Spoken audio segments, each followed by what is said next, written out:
हाँ ठीक है चलेगा। फिर तमाम हजरात को social democratic party of India के प्लेटफॉर्म से सलाम अर्ज करना चाहूँगा। अस्सलामु अलैकुम वरहमतुल्लाहि वबरकातुहू। दोस्तों, ईद गेट टुगेदर के प्रोग्राम पर आज हमारे यहाँ जमा होना हुआ है। तो सबसे पहले तो मैं हमारे जिम्मेदारान जो है, हमारे लीडर्स जो है, उनको स्टेज पर तशरीफ़ ले आए हैं। जनाब M.K. फैज़ी साहब, national president social democratic party of India, Mohammad Shafi साहब, national vice president social democratic party of India, Shri B.M. Kamle sir, मैं कर लेता हूँ, national vice president social democratic party of India. मैं गुजारिश करूंगा अशफाक हुसैन साहब से, NWC member Gujarat incharge social democratic party of India से, कि वो भी तशरीफ ले आए। बहुत बहुत शुक्रिया। प्रोफेसर रमेश वसावा जी, BTP गुजरात के स्टेट प्रेसिडेंट से मैं गुजारिश करूंगा कि वो भी स्टेज पर तशरीफ ले आए। कुमकुम बेन जी अगर यहाँ मौजूद हो तो उनसे भी गुजारिश करूंगा, जो वुमेन्स इंडिया मूवमेंट के नेशनल वाइस प्रेसिडेंट है, वो भी यहाँ तशरीफ ले आए। Social democratic party of India Gujarat के स्टेट कन्वीनर मौलाना अवैस साहब से गुजारिश करूंगा कि वो भी स्टेज पर तशरीफ ले आए। मौलाना अवैस साहब पहले से ही माशाल्लाह मौजूद है। अमजद खान साहब से गुजारिश करूंगा, जो हमारे social democratic party of India Ahmedabad के डिस्ट्रिक्ट प्रेसिडेंट है, वो भी स्टेज पर तशरीफ ले आए। और माशाल्लाह यहाँ बैठे हुए तमाम जिम्मेदारान, तमाम leaders, social democratic party of India के कैडर्स और अहमदाबाद के मुअज़्ज़ज़ साथियों, आप तमाम का यहाँ आना बाइस शर्फ है हमारे लिए। हम जो है प्रोग्राम का आगाज करेंगे।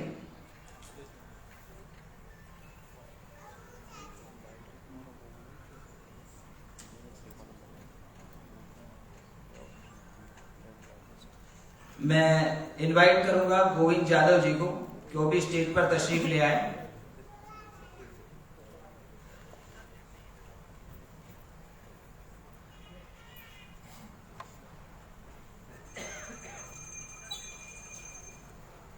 हाँ मैं निकल के आ जाऊँ।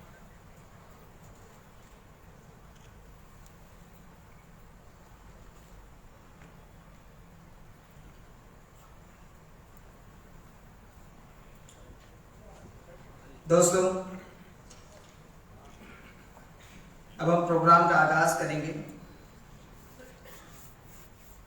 शुरू करने से पहले एक शेर अर्ज करना चाहूंगा। खुदा बंदा मैं तेरे नाम से आगाज करता हूं, तेरा बंदा हूं, तेरी रहमतों पे नाज करता हूं, फक्त तेरी मदद और इस्तेआनत के भरोसे पर मुझे उड़ना नहीं आता मगर परवाज करता हूं। तो मैं हमारे प्रोग्राम का आगाज मौलाना अवैस साहब से गुजारिश करूंगा कि वेलकम स्पीच से करें। मौलाना अवैस साहब, social democratic party of India Gujarat के स्टेट कन्वीनर, माइक पर तशरीफ ले आए।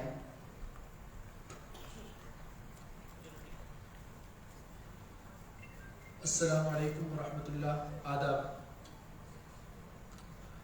सबसे पहले तो मैं हमारे social democratic party of India SDPI के नेशनल प्रेसिडेंट M.K. फैज़ी साहब, वाइस प्रेसिडेंट मोहम्मद शफी साहब और वाइस प्रेसिडेंट B.M. कामले साहब और गोविंद यादव साहब और सभी स्टेज पर बैठे हुए हजरात का तहे दिल से इस्तकबाल करता हूँ। इसी के साथ हमारे खुसूसी मेहमानों का भी दिल से इस्तकबाल करता हूँ और सभी आने वाले मेहमानों का शुक्रिया अदा करता हूँ और वेलकम करता हूँ।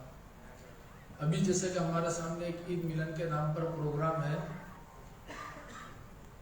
अभी जैसे मैं एक इस्तकबालिया बात कर रहा हूँ तो ये सिर्फ एक फॉर्मेलिटी नहीं बल्कि वाकईतन दिल की गहराइयों से इस्तकबाल करता हूँ, क्योंकि आज के जो हालात है, आज के हालात के अंदर जो फासिज्म और नफरत के सौदागरों ने जो माहौल बना के रखा है, उसके बाद जो हालात है हम सबके सामने है, राज्य के भी, देश के भी वर्ल्ड के भी हर एतबार से जो हालात बन रहे हैं, इन हालात के अंदर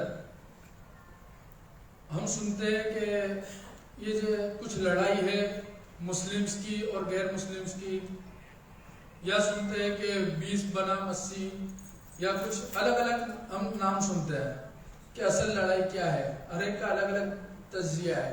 कुछ कहते हैं मालदारों की और गरीबों के दरमियान है, ऐसे अलग अलग। लेकिन हकीकी मानों में ये जो लड़ाई है वो इंसानियत की और शैतानियत की है। ये सबसे पहले हमको समझना है कि ये लड़ाई हकीकत में इंसानियत और शैतानियत की, न किसी धर्म की है, न किसी पैसे की है, न किसी चीज की नहीं। और दलील इसकी ये है कि आज जो हालात है, जो इंसानियत के लिए काम करने वाले लोग हैं, वो किस लिए काम कर रहे हैं? वो सच्चाई के लिए काम करेंगे, इंसाफ के लिए, अमन के लिए, हक के लिए, सलामती के लिए, सबकी खुशी के लिए काम करेंगे। और जो शैतान के दोस्त है, शैतान के एजेंट है, उनका काम क्या है? नफरतें पैदा करना, आपस में लड़ाना और पूरा एक दूसरे को गुलाम बनाना।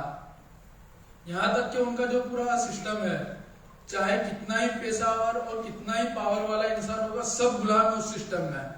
हम जो लड़ाई लड़ रहे हैं इंसाफ की और इंसानियत की, हम आजादी के लिए लड़ रहे हैं। एक इंसान आजाद पैदा हुआ है, वो आजादी से अपनी जिंदगी गुजारे और आजादी से इस दुनिया से जाए।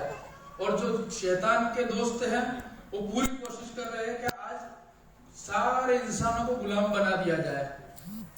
तो एक ऐसा हालात में कि जब पूरा माहौल शैतानियत में रंगने को शैतान के दोस्त तैयार है, उस वक्त अगर कुछ लोग उठते हैं हक के लिए, सच्चाई के लिए, इंसाफ के लिए, इंसानियत के लिए, तो वाकईतन ऐसे लोगों का इस्तिकबाल करना, ऐसे लोगों का खैर मकदम करना, ऐसे लोगों के लिए दुआएं करना, ऐसे लोगों के लिए सपोर्ट करना जो हो सके हमसे, ये वाकईतन एक बहुत बड़ी खुशी की बात है।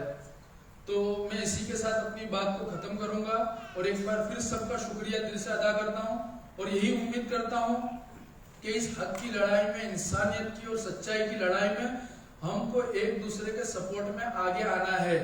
ये ईद मिलन का प्रोग्राम के एक वक्ती तौर पर, एक रिवायती तौर पर करके जाना मकसद नहीं है, बल्कि इससे हकीकी मानों में आपस में इत्तेहाद पैदा हो इंसानों के दरमियान।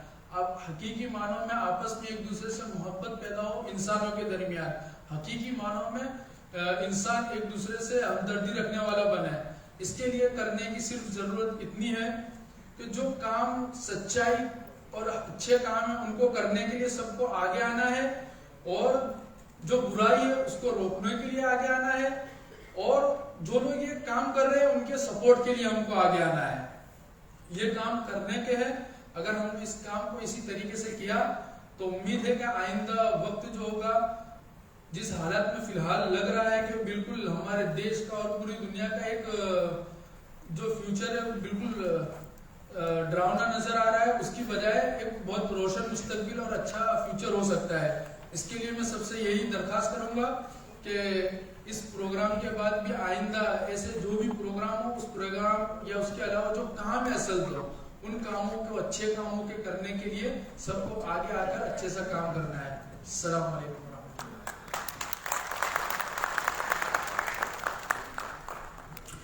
जज़ाकल्लाह मौलाना।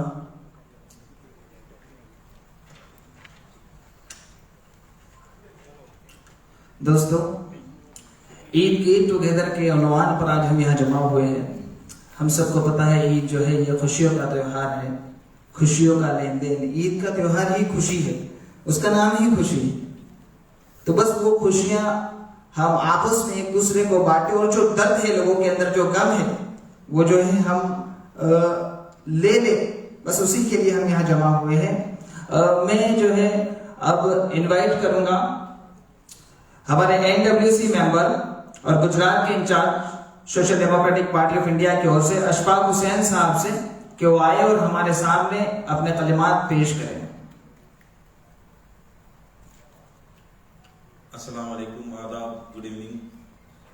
हमारे बीच हमारे SDPI के नेशनल प्रेसिडेंट जनाब MK फैजी साहब, वाइस प्रेसिडेंट मोहम्मद शफी साहब, वाइस प्रेसिडेंट कामले साहब, प्रोफेसर रमेश साहब, गोविंद यादव साहब और तमाम इस हॉल में मौजूद शहर के मोअज़्ज़िज़ लोगों जो आज उन्होंने इस प्रोग्राम में आकर इस प्रोग्राम की रौनक अफजाई की, उसके लिए हम उनका बहुत ही शुक्रगुजार हैं।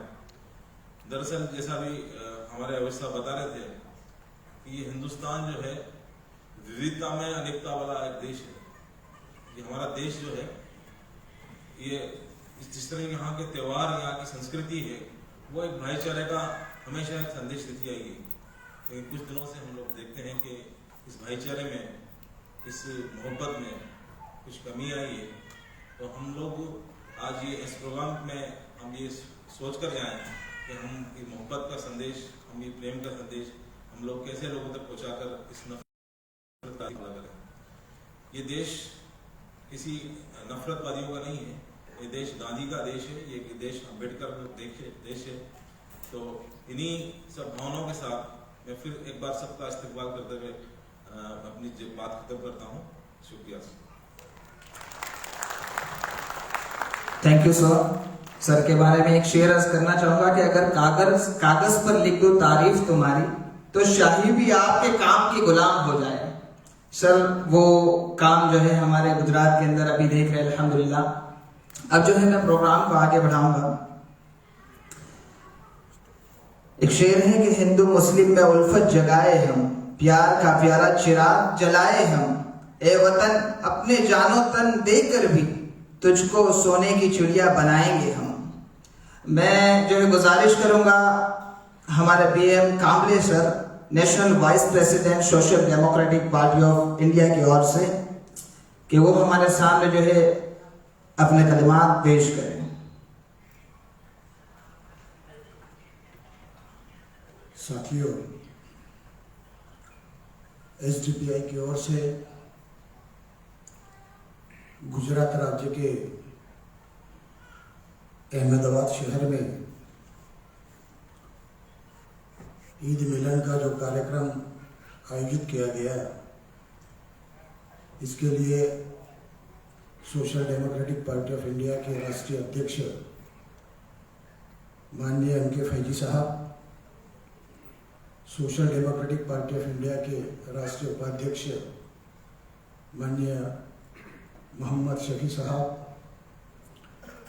गुजरात राज्य के प्रभारी अशफाक साहब, मौलाना शेख साहब जो कि स्टेट कन्वीनर है, और मंच पर उपस्थित वसावा जी और गोविंद राव जाधव, क्योंकि महाराष्ट्र में गोविंद नाम लेना ये एक अपमानजनक बात कही जाती है, तो इसीलिए जैसे शरद राव होता है वैसे हमारे गोविंद राव जी हैं, तो गोविंद राव जाधव साहब और अमजद खान पठान साहब। और सबसे पहले आप लोगों ने इस कार्यक्रम की शोभा बढ़ाई, इसके लिए यहाँ पर उपस्थित सभी लोगों का, सभी कार्यकर्ताओं का मैं अपनी ओर से और social democratic party of India के वाइस प्रेसिडेंट के नाते आपका तहे दिल से स्वागत करता हूँ। साथियों, भारत में जो वर्तमान स्थिति पैदा हो गई है, इसके लिए कम अधिक प्रमाण में हम अपने आप को खुद जिम्मेवार मानते हैं। भारत के इस वर्तमान स्थिति को यदि कोई सबसे ज्यादा जिम्मेवार है तो इस देश का अनुसूचित जाति का आदमी जिम्मेवार है। आप यहां पर बैठे हो इसलिए ये नहीं कह रहा हूं मैं, बल्कि अनुसूचित जाति के जो प्रोग्राम होते हैं खुले मंच से, या जो मेरे उनके अधिकारियों के साथ डायलॉग होते हैं, क्योंकि मैं खुद अनुसूचित जाति का हूं, तो मैं अपने आप को सबसे पहले जिम्मेवार मानता हूं, क्योंकि संविधान की वजह से मुझे पढ़ने का अधिकार मिला। आपको तो पहले से था। संविधान की वजह से मुझे नौकरी करने का अधिकार मिला। जो मानते हैं और जो नहीं मानते हैं, मानते हैं तो भी ये सही है, नहीं मानते हैं तो भी ये सही है, क्योंकि हमारे पुरखे हमसे ज्यादा बुद्धिमान थे, मगर वो पढ़ने का अधिकार न होने की वजह से नहीं पढ़े। हमको अधिकार मिला इसलिए पढ़े, मगर अधिकार के साथ हमारे ऊपर उस समय के आंदोलनकारियों ने एक जिम्मेवारी डाल दी। छत्रपति शाहू महाराज हो सकते हैं, राष्ट्रपिता ज्योतिराव फुले हो सकते हैं, उन्होंने एक जिम्मेवारी डाली कि आपको इस देश में समता, स्वतंत्रता, न्याय एवं बंधुत्व पर आधारित समाज और राष्ट्र का निर्माण करना होगा। सिर्फ राष्ट्र का नहीं, समाज का। समाज का निर्माण करने की जिम्मेवारी हमारे जैसे इंटेलेक्चुअल पर डाली, मगर हमने देखा कि वो इंटेलेक्चुअल ने वो काम नहीं किया जिन्होंने उनके ऊपर जिम्मेवारी डाली। जिन्होंने जो पढ़ा उसके साथ वैसा ही व्यवहार वर्तमान में SC, ST, OBC के साथ में हो रहा है। और भारत का मुस्लिम विदेश से तो आया नहीं, वो तो यहीं से कन्वर्टेड है। सूफी संतों की महान विचारधारा जो इस्लाम के माध्यम से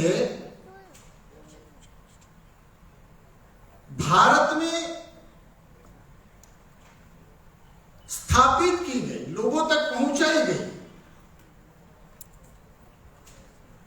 तो भारत की विरासत, भारत की सोच हजारों साल पहले समता, स्वतंत्रता, न्याय, बंधुत्व की थी। तो इस्लाम और सूफी संतों के माध्यम से जो विचारधारा लोगों तक पहुंचाई गई, जिनको इस देश में गुलाम बनाकर रखा गया था, मानसिक, जो मानसिक गुलाम होता है वो शारीरिक गुलाम होता है। वर्तमान में हमारे लोग मानसिक गुलाम हैं। IAS, IPS भी नहीं समझ पा रहे हैं कि देश में क्या चल रहा है। राजनीति करने वाले लोगों की तो बात बहुत दूर की है, जो किताबें लिखते हैं उनकी तो और उससे दूर की है। इंटेलेक्चुअल समझ नहीं पा रहा है कि देश में क्या चल रहा है, देश में अगले साल क्या होगा। यदि मैं ये बात अभी नहीं कर रहा हूं, ये बात मैं 2000 से पहले से कर रहा हूं कि इस देश में सारे अधिकार जो आपके हाथ से निकल जा रहे हैं, समानता, स्वतंत्रता, न्याय, बंधुत्व, जो प्रेएम्बल ऑफ कॉन्स्टिट्यूशन में लिखा हुआ है, आप नहीं कर रहे हो। वर्तमान परिस्थिति के लिए सबसे ज्यादा वो लोग जिम्मेवार है, उनको ये भी नहीं समझ में आ रहा है कि जो उनके सामने परोसा जा रहा है वो गलत है। मुस्लिम को पूछो कि मॉब लिंचिंग किसकी होती है, तो वो कहेगा मुसलमानों की होती है। आंकड़े अलग बयान करते हैं। अनुसूचित जाति में मॉब लिंचिंग ज्यादा होती है। आप देखिए आंकड़े, महिलाओं के ऊपर सबसे ज्यादा बलात्कार अनुसूचित जाति के महिलाओं के ऊपर होते हैं। देखो आप आंकड़े,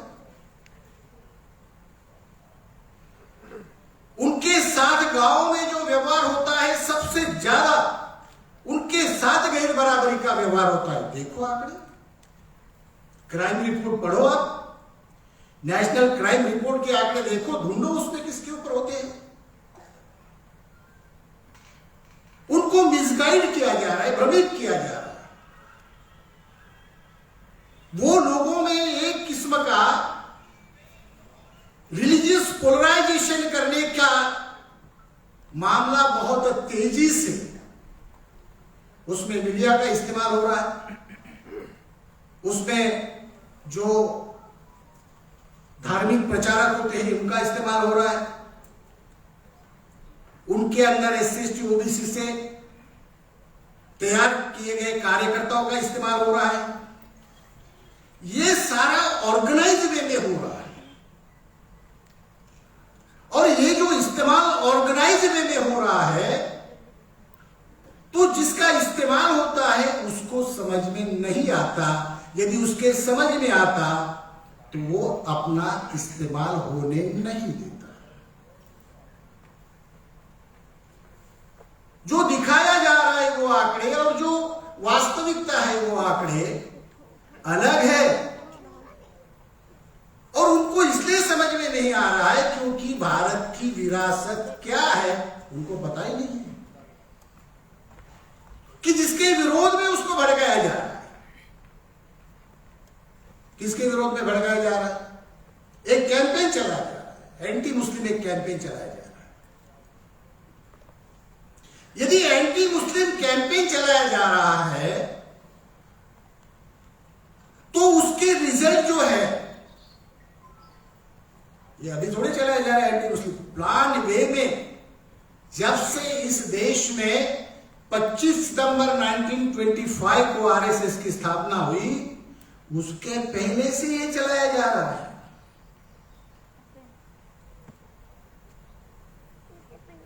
सावरकर के समय से ये चलाया जा रहा है। मेरा ये सवाल है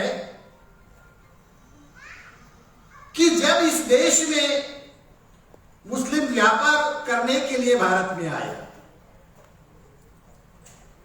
उसने हमला नहीं किया था, व्यापार कर रहा था, मसालों का व्यापार कर रहा था, रेशम का व्यापार कर रहा था, हीरे का व्यापार कर रहा था। तो क्या उस समय भारत में कोई समस्या नहीं थी? इतिहास में यदि जाकर ढूंढते हैं तो मेरे पुरखों के साथ में जानवरों से भी बदतर व्यवहार किया जा रहा था। जो आज आदिवासी है, जो आज अनुसूचित जाति के लोग हैं, अनुसूचित जाति के लोगों के साथ में अछूतता का व्यवहार किया जा रहा था, जानवरों के साथ वो व्यवहार नहीं होता था। तो समस्या मुस्लिम भारत में आने के बाद में पैदा नहीं हुई। भारत में गैर बराबरी की समस्या सम्राट अशोका का प्रपौत्र राजा बृहदत्त की हत्या होने के बाद में भारत में अछूतता का व्यवहार बड़े पैमाने पर लागू करके उसको धार्मिक मान्यता दी गई। फिर इनको गले किसने लगाया? गले क्रिश्चियनों ने लगाया, गले मुस्लिमों ने लगाया, कुछ लोगों ने अपना अलग धर्म स्थापित करके इनके हाथ में तलवारें दिया।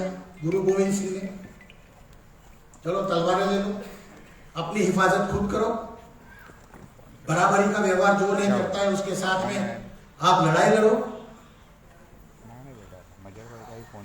तो ये सारे लोगों का जो विचार है, ये हमारी विरासत है। हमारी लड़ाई जो है समता, स्वतंत्रता, न्याय, बंधुत्व के विरोध में जो लोग हैं उनके साथ में वो लोग अलग अलग भेष में आते हैं। वो लोग हमारे अंदर आकर हमारी बोली बोलते हैं।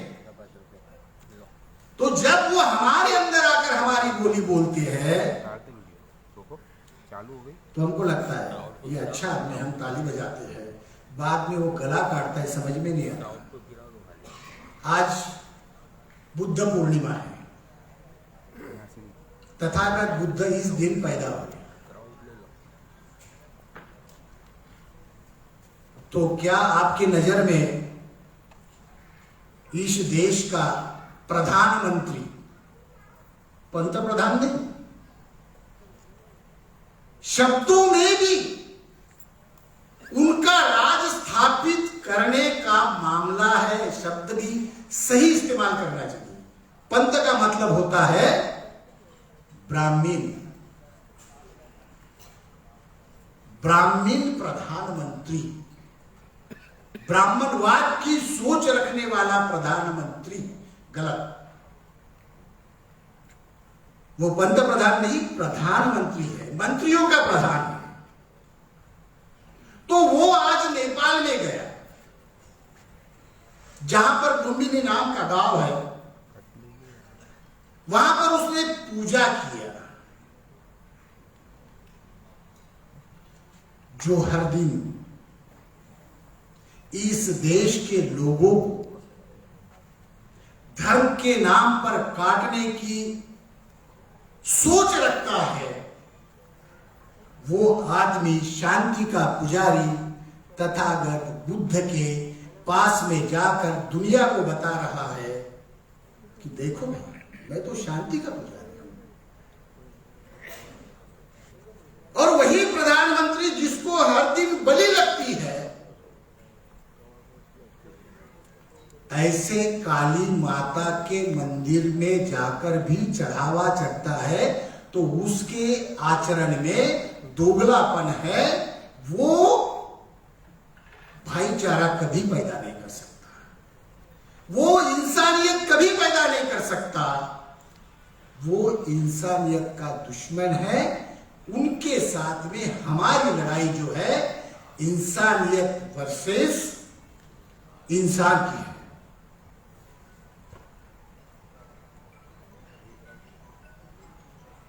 जो आदमी को सेंटर में रखकर जो लोग काम करते हैं, आदमी का विकास मतलब देश का विकास। फसाद, मारकाट, लिंचिंग, बेरोजगारी, इससे कैसा विकास होगा? देश बिक चुका है। लास्ट एक लाइन कहकर मैं अपनी बात समाप्त करूंगा। जैसे आप अपने परिवार के मुखिया हो, आप हर आदमी यहां पर अपना परिवार चलाता है। मेरे बाप ने, आप समझ लो कि 10 एकड़ जमीन रखी, 2-4 कोठियां बनाकर रखी, 1-2 किलो सोना रखा, और मेरे हाथ में जब मुखियापन आया तो मैंने क्या किया? अपना परिवार चलाने के लिए सोना बेचना शुरू किया, कोठियां बेचना शुरू किया, खेत बेचना शुरू किया। भारत में क्या चल रहा है? बेचना शुरू है। एयर इंडिया बेचो, रेल बेचो, ये बेचो, वे बेचो, सब बेचना शुरू है। सिर्फ आदमी बेचने का बच गया है, और वो भी बेचेंगे। इसको रोकने का काम यदि कोई कर रहा है, क्योंकि शायद बहुत कम लोग ऐसे हैं यहां पर बैठे हुए, या ज्यादा लोग ऐसे हैं यहां पर बैठे हुए, ये कहना सही होगा, ज्यादा लोग ऐसे यहां पर बैठे हुए, कि मैंने अपने 22 से लेके 25 साल वामसेफ, जो कि वामन में श्रम का वामसेफ कहा जाता है, उसके लिए मैंने अपनी जिंदगी जलाई थी। मगर बड़े गर्व के साथ अभी मैं कह सकता हूं कि 25 साल के बाद में, 22 साल के बाद में मैं एसडीपीआई का प्रचारक बन गया हूं और मैंने कसम खाने की चीज नहीं है, मेरा अपना कमिटमेंट है कि आने वाले समय में जब तक हम जिंदा रहेंगे, क्योंकि हम मरने वाले तो नहीं है, इतना तो पक्का कि मैं मरने वाला नहीं हूं जल्दी। जो मौत से डरते हैं वो जल्दी मरते हैं, जो मौत से नहीं डरते वो जल्दी नहीं मरते। आने वाले समय में जो भय है, मैं हर बार कहता हूं कि भय में आप निर्णय मत लो, भय में आप दुश्मन का साथ मत दो। एक खिलाफ है इस्लाम के, क्या करेंगे, मार ही डालेंगे ना, और क्या कर सकते हो, कुछ नहीं कर सकते। मारने के अलावा उनके पास में कोई विकल्प नहीं है, कुछ नहीं कर सकते। हम लोग यदि देश और विचारधारा को ध्यान में रखकर समाज के अंदर जाकर काम किया, किसके अंदर जाकर, एक मिनट, समाज के अंदर जाकर काम किया, कौन सा समाज, मुस्लिम ये समाज का एक पार्ट है, शेड्यूल कास्ट ये समाज का एक पार्ट है, ओबीसी ये समाज का एक पार्ट है। समाज का मतलब होता है ये सारे लोग,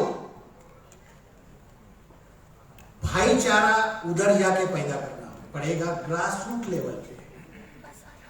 नेता भाईचारा पैदा नहीं करते, नेता तो अपने नेतागिरी को स्थापित करने के लिए उनकी मजबूरी है कि दरगाह में जाना पड़ता है, मस्जिद में जाना पड़ता है, मंदिर में जाना पड़ता है, विहारों में जाना पड़ता है, गुरुद्वारा में जाना पड़ता है, चर्च में जाना पड़ता है। एक ही आदमी सब जगह जाता है, उनकी मजबूरी है, हमारी कोई मजबूरी नहीं है।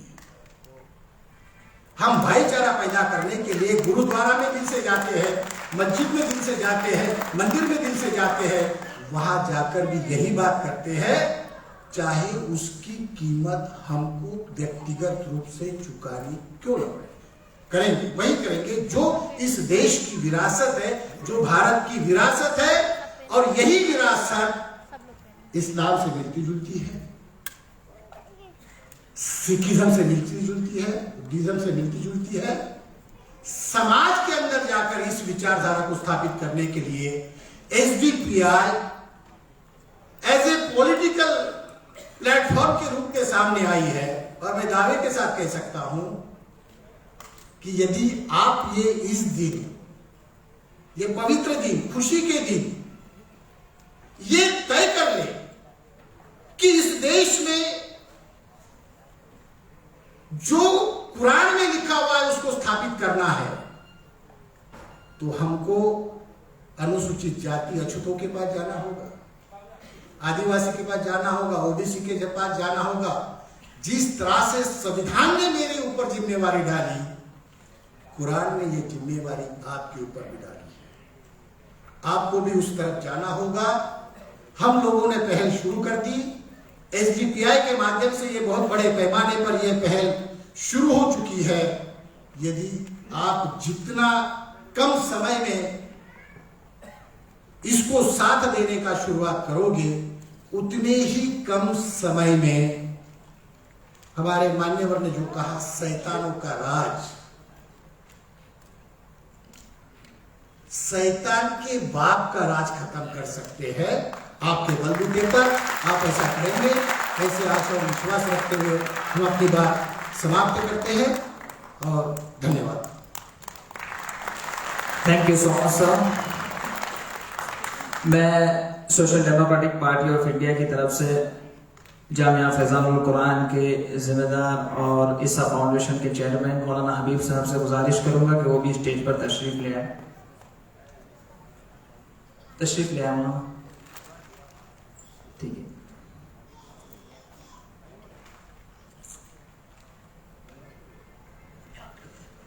Social democratic party of India की तरफ से मैं हमारे कॉरपोरेटर, हमारे एमएलए, दरियापुर के एमएलए के आशुद्दीन शेख साहब का तहे दिल से शुक्रिया अदा करता हूं कि वो तशरीफ़ लाए और इस्तकबाल करता हूं कि आपने हमारे लिए वक्त दिया।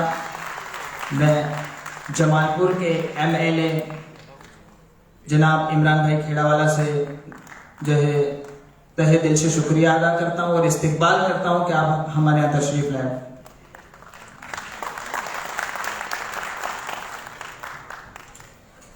अब जो है मैं अपने प्रोग्राम को आगे बढ़ाते हुए गुजारिश करूंगा Mohammad Shafi sir, national vice president social democratic party of India की तरफ से, वो आए हमारे सामने जो अपनी बात को रखें।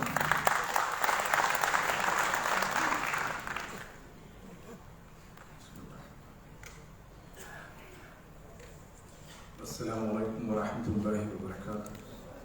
गुड इवनिंग, आदाब, नमस्कार। स्टेज पर तशरीफ फरमा हमारे राष्ट्रीय अध्यक्ष जनाब एम.के. फैजी साहब, नेशनल वाइस प्रेसिडेंट भाई जनाब पी.एम. कामले साहब, हमारे NWC मेंबर अशफाक साहब और हमारे कन्वीनर स्टेट के मौलाना उवैस साहब, हमारे अहमदाबाद डिस्ट्रिक्ट के जिला अध्यक्ष अमजद साहब और तमाम जो मुअज़्ज़िज़ शख्सियात इस स्टेज पर तशरीफ़ फरमा हैं, उसमें हमारे प्रोफेसर रमेश वसावा जी और मौलाना हबीब साहब और यहाँ के एमएलए इमरान खेड़ा साहब और रियासुद्दीन साहब, वो मेरे सामने तशरीफ़ फरमा, मेरे बुजुर्ग, मेरे भाई, मेरी बहनों, आज ईद मिलन के मौके पर आपसे रूबरू होकर बात करने का मौका मिला, अल्हम्दुलिल्लाह। और हम जानते हैं और जानना भी चाहिए, जब हम आज ईद मिलन के लिए यहाँ जमा हुए हैं, हमारी शुरुआत जो साल की होती है वो मुहर्रम से होती है। वहाँ भी हमें कुर्बानियों का मालूम है कि किस तरह से इंसाफ की जद्दोजहद के लिए कुर्बानी का वो महीना हमें याद रहता है। इसीलिए ये ईद मिलन वो खुशी होती है जिसमें हम भूख प्यास नफ्स हर एक चीज की कुर्बानी को देकर पूरे महीने उस खुदा वहदहू ला शरीक से अहद करते हैं कि या अल्लाह, हम तेरे रास्ते में हक के लिए, इंसाफ के लिए हर चीज छोड़ सकते हैं, लेकिन तेरा हक और इंसाफ का रास्ता कभी नहीं छोड़ सकते। वही खुशी मनाते हैं। तो ये खुशी सिर्फ वो खुशी नहीं होती है।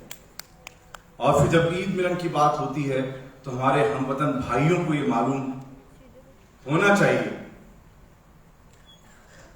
कि ये जो हमारे बाकी इंडियंस हैं, भारतीय हैं, उनमें जो ये अलग अलग जाति धर्म के लोग हैं, उसमें जो ये मुस्लिम कौम है जो इस्लाम को जानती है, इस्लाम को समझती है, अगर वो कहीं है तो जरूर वहां इंसाफ होगा और वहीं अमन होगा।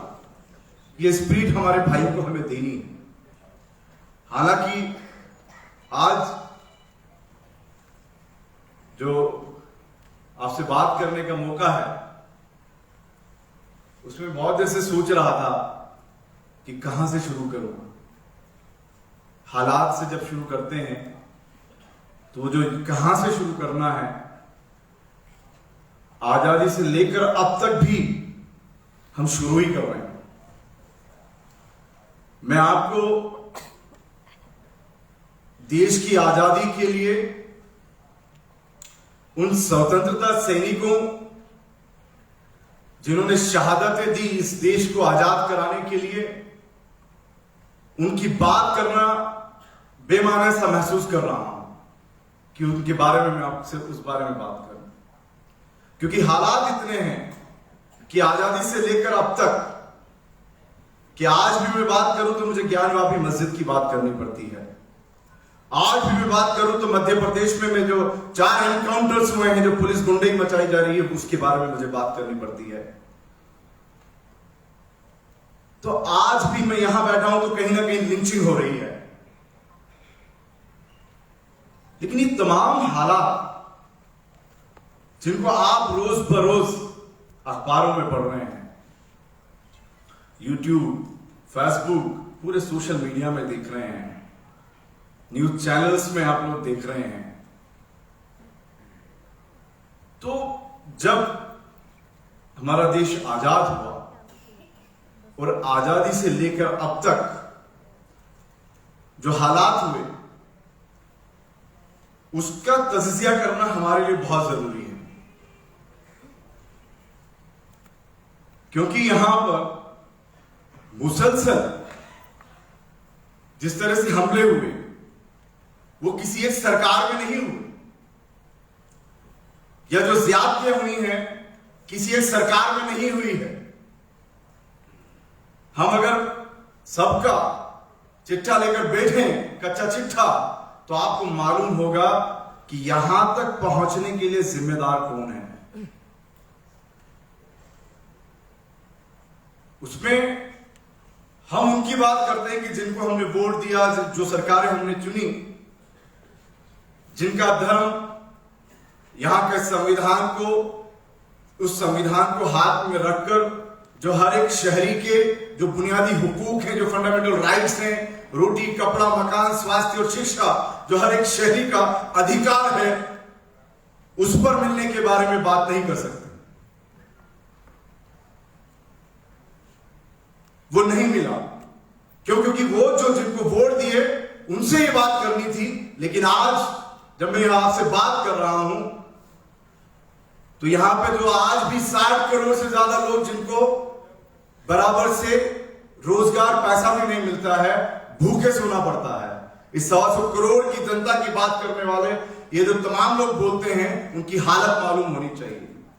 आज जबकि हमारी हम लोग रेखा, गरीबी की रेखा से सबसे नीचे, हमारे इस आसपास जो एशिया में जो अब मामूली जो देश कहलाते हैं, जो छोटे छोटे देश कहलाते हैं, बांग्लादेश या भूटान या जो हमारा आसपास जो पाकिस्तान या जो ये नेपाल से भी आपकी गिरी हुई स्थिति है, भुखमरी की हालत ये है, बेरोजगारी की हालत ये है। पास के श्रीलंका जो राष्ट्रवाद का नारा लगाया, झूठ में लोगों को फरेब में डालकर जो त्राहिमाम हुआ, आज क्या हुआ? वही जनता मजबूर हुई कि आज वहां के उसके मंत्री को उन लोगों ने खत्म कर दिया। सरकार कहां है? भागना पड़ा है सब। तो उसमें 2 चीजें ध्यान रखनी है कि आप चुन किनको रहे हैं, और जो लोग समझदार हैं उन्होंने क्या गुनाह किए हैं।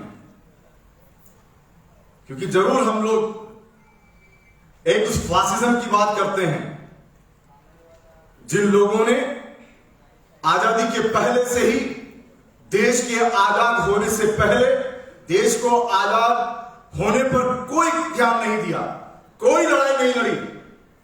उस वक्त यहां जहर बोया, इस जमीन में जो खेती की, जहर की खेती की, और जब वो जहर की खेती करने वाले लोग, जब देश आजाद हुआ तो उन लोगों ने जो हमारी आगे जो नस्लें हैं इस देश की, उनको बर्बाद करके रख दिया। और जो सो कॉल्ड सेक्युलर लोग हैं, और वो जो खास तौर पर जो भारतीय इंडियंस हैं, हमारे वो भाई बहन, उन्होंने अपनी जिम्मेदारी को नहीं समझा कि कुछ लोग जहर पे जहर बोए जा रहे हैं, और हम पे जा रहे हैं कि जहर के दरख्त और ताने हर जगह फैलते जा रहे हैं। उसमें खास तौर पर जिनके ऊपर हमने भरोसा किया, मैंने वो इशारा किया, उस पर आऊंगा, वो सो कॉल्ड सेक्युलर पार्टीज जो आज यहां पर पहुंच गए हैं, उन्होंने पाला इनको, उन्होंने पाला। आरएसएस, बीजेपी को कोई अगर किसी ने पाला है तो इस जो सो-कॉल्ड सेक्युलर पार्टीज है, वो कांग्रेस हो और बाद में जो रीजनल पार्टीज हो, उन्होंने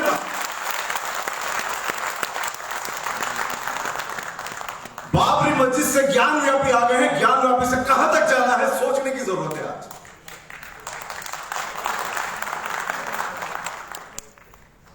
इसलिए हम अहद करना पड़ेगा इस देश से, पार्टियों से नहीं।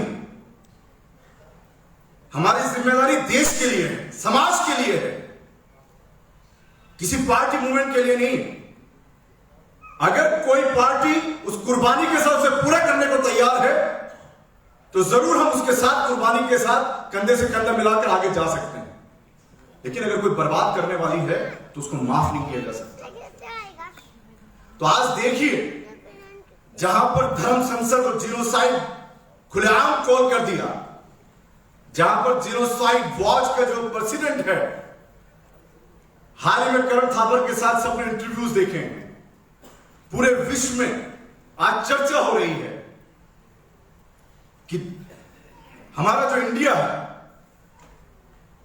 वो जीनोसाइड की 8 स्टेजेस पार कर चुका है। जो जीनोसाइड वॉच के प्रेसिडेंट हैं, जिन्होंने युगांडा का और सोमालिया का जीनोसाइड डायग्नोज किया था, डायग्नोज समझते हैं ना, जिसने मालूम कर लिया था पहले ही उन स्टेजेस के हिसाब से कि यहां पर नस्ल कशी होने वाली है या जीनोसाइड होने वाला है। उनकी रिपोर्ट है कि इंडिया किस ओर जा रहा है। आईओसी जो बाहर का संगठन है, इंटरनेशनल ऑर्गेनाइजेशंस हैं, वो यहां के इंडिया के जीनोसाइड को डिस्कस कर रही है। यूरोप कंट्री में इंडिया का जीनोसाइड डिस्कस हो रहा है। यूनाइटेड स्टेट में जीनोसाइड का, इंडिया का जीनोसाइड डिस्कस हो रहा है। लेकिन हमारे देश में किस सेक्युलर पार्टी के एजेंडे में यहां का जीनोसाइड है? जब धर्म संसद चली, कौन सी पार्टी रोड पर उतरकर इस सरकार के खिलाफ खड़ी हुई? लोकतंत्र है, ये राजतंत्र नहीं है हमारे यहां पर।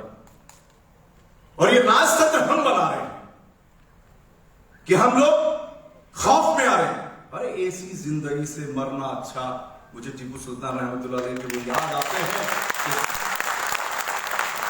कि 100 दिन की गीदड़ की मौत से अच्छा है एक दिन शेर का, 100 दिन की गीदड़ की जिंदगी से अच्छा है एक दिन शेर की मौत का। और मैं किनसे बात कर रहा हूं? उनसे बात कर रहा हूं जो खास तौर पर यहां मुस्लिम, जिनको अपने इस्लाम की टीचिंग है कि आप सबके साथ बराबरी रखते हैं। हमारे लिए वाल्मीकि भाई हो या हमारे लिए कोई ब्राह्मण भाई हो, हमारे लिए सब बराबर होते हैं या नहीं होते? लेकिन आज फसादियों ने बजरंग दल के नाम पर हमारे उन दलित भाइयों को भ्रमित कर दिया। क्यों? ये मैं आपसे सवाल करता हूं। आज जो पूरे देश के अंदर उन लोगों ने हालात बना दिए, मैं उस कौन से बात करता हूं कि आपने आपकी ड्यूटी को सही तौर पर नहीं निभाया। इंसाफ, ईमान क्या? कि अगर किसी के साथ अन्याय हो तो सबसे नीचे दर्जे का ईमान कहलाता है, जो 3rd स्टेज में आता है कि वो दिल से बुरा जाने। अच्छे ईमान वाले की पहचान क्या है? कि अगर किसी के साथ अन्याय हो रहा हो तो उसे कहे यह अन्याय मत करो। और अच्छे ईमान का दर्जा क्या है? किसी के साथ अन्याय, ज्यादती, नाइंसाफी हो रही हो तो उसे हाथ से रोके, नहीं मिस्टर आप ये अन्याय नहीं कर सकते। तो जब आप ये नहीं करोगी तो आप कटघरे में खड़ा होना था, आप पर ये तमाम चीजें होनी थी जिसके आप हकदार हो। अभी भी समझना पड़ेगा। आपको मालूम है हमारे देश का संविधान वो एग्रीमेंट है, वो करारदाद है तमाम जाति, मजाहिब, धर्मों का, कि जिस पे सबके जो राइट्स हैं वो समाहित हैं। मैं एक मुसलमान, मेरा सेक्युलरिज्म क्या है? मैं ला इलाहा इल्लल्लाह का कलमा बेखौफ होकर पढ़ूं, ला इलाहा इल्लल्लाह मुहम्मद रसूलुल्लाह पर मेरी जिंदगी को मैं पूरी जिंदगी बिताऊं, मुझे कोई नहीं रोक सकता। आज भाई कामले जी है जो इनका धर्म है, इस पे अपने पूरी ताकत के साथ चले।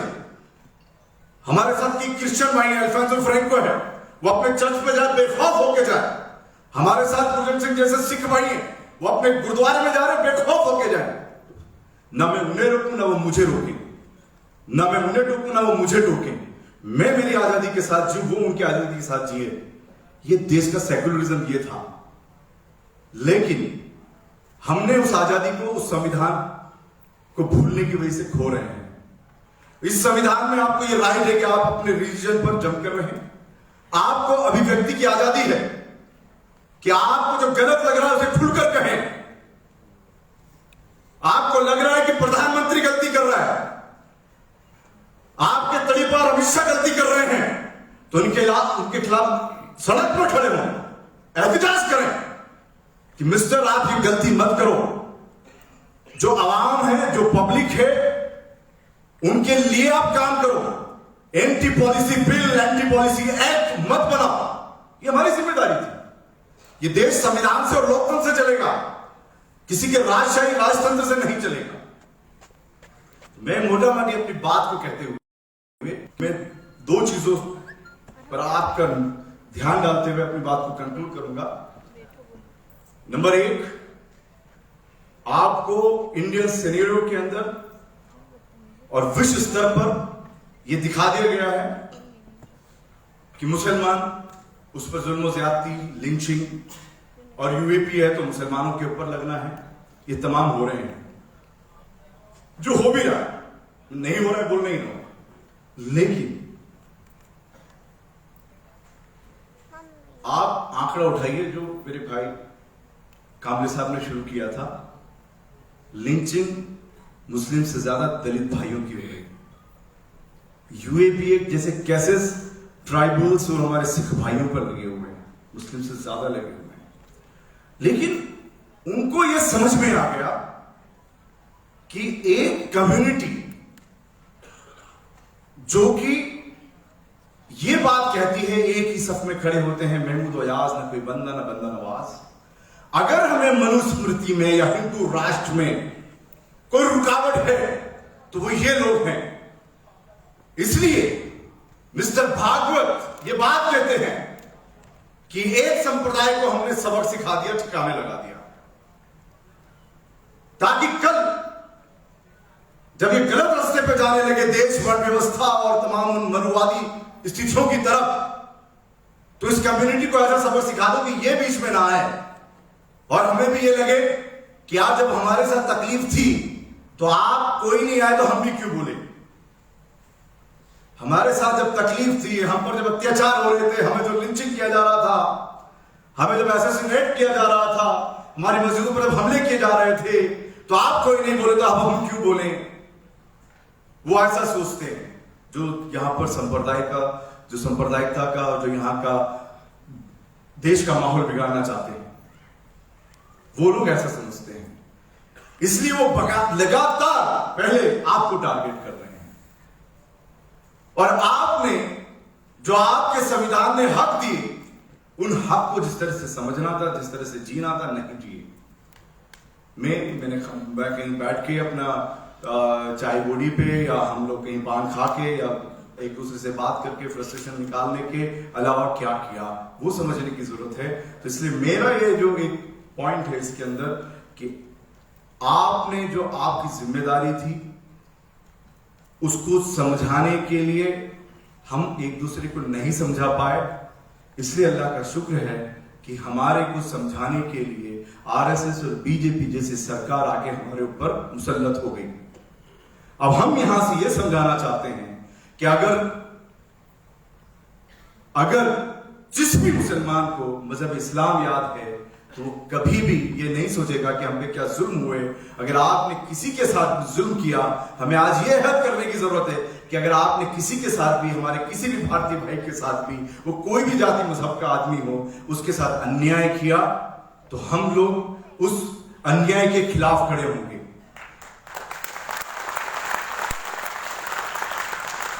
और ये विक्टिम कार्ड खेलना बंद कर दो, हाय हाय करना बंद कर दो कि साहब हमारे लिए ये सरकार ने ये परेशानी खड़ी करके रखी हुई है, वहां लिंचिंग हो रही है, वहां फला हो रहा है। मेरा राइट है कि अगर कोई, ना सिर्फ मेरे घर पर, मैं अगर अपने रास्ते पर चल रहा हूं और मुझ पर कोई अटैक करने आता है तो मैं उससे अपनी हिफाजत ही नहीं करूं, उसको दूर भी करूं। इसलिए यह भी याद रखिए कि आपके जो संवैधानिक हक है बचने का और कॉन्फिडेंस का, उसे मत खोने देना। इसलिए हम लोग अगर संविधान को बचाना चाहते हैं और देश को बचाना चाहते हैं तो हमें अपनी जिम्मेदारी को समझना पड़ेगा। और मैंने जितनी बात आपसे कही है उस पर सेकंड पॉइंट पे आता हूं, एक जज्बात भड़काने वाली बिल्कुल नहीं, उग्र होने वाली, उग्र करने वाली बिल्कुल नहीं। मैंने जितनी बात की है, क्या आप में से कोई जाके लिंच किया? क्या आप में से कोई जाके, हमारे जो बच्चे हैं, किसी ने हमारे किसी इन लोगों के बीच में जाके या हमारे हिंदू भाइयों के मोहल्ले में जाके रैली निकाली? आप में से क्या किसी ने हमारे हिंदू भाइयों के मंदिरों पर कोई झंडे लगाए? आप में से किसी ने क्या किसी मंदिर पर अटैक किया? आप में से किसी ने क्या किसी बच्ची के साथ गलत किया? किसने गलत किया? यूपी पूरा दिख रहा है, आज पूरा इंडिया दिख रहा है, किसने गलत किया? कौन आपको कह रहा है? आप क्या बात कर रहे हैं? नहीं, हम इनसे बात कर लेंगे। हम ये कहते हैं कि हमें किसी सरकार से, खास तौर पर इस गूंगी बहरी सरकार से, कोई डायलॉग करने की, कोई बात करने की जरूरत नहीं है। हम बात करेंगे तो ये जनतंत्र है, लोकतंत्र है। हम हमारे भारतीयों से बात करेंगे, हम बात करेंगे तो हमारे हम वतनों से, भाइयों से बात करेंगे। हम बताएंगे, हम हर एक मुसलमान को बताएंगे ये देश का संविधान, ये देश हमारा है, इस देश के मालिक हम हैं, गुलाम नहीं है, नौकर नहीं है, सेकंड नंबर नहीं है। हम तमाम भाइयों और बहनों को बताएंगे कि देखो, ये सरकार हमारे रोटी, कपड़ा, मकान, स्वास्थ्य, शिक्षा के लिए नहीं आई है।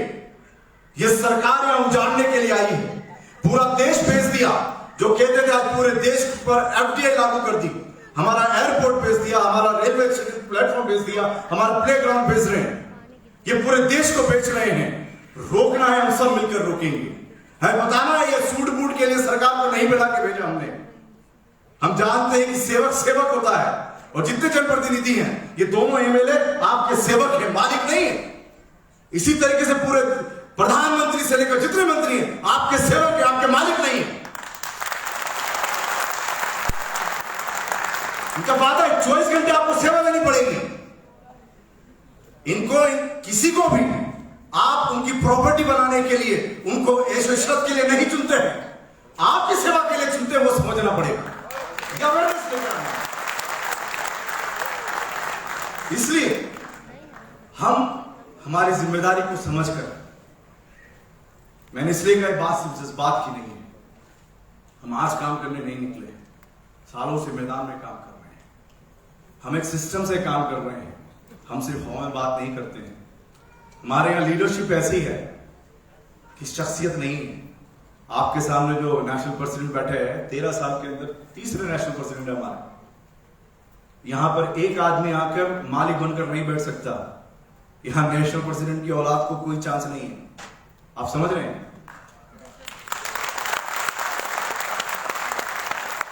इस स्लोगन से शुरू किया, भूख से आजादी, खौफ से आजादी।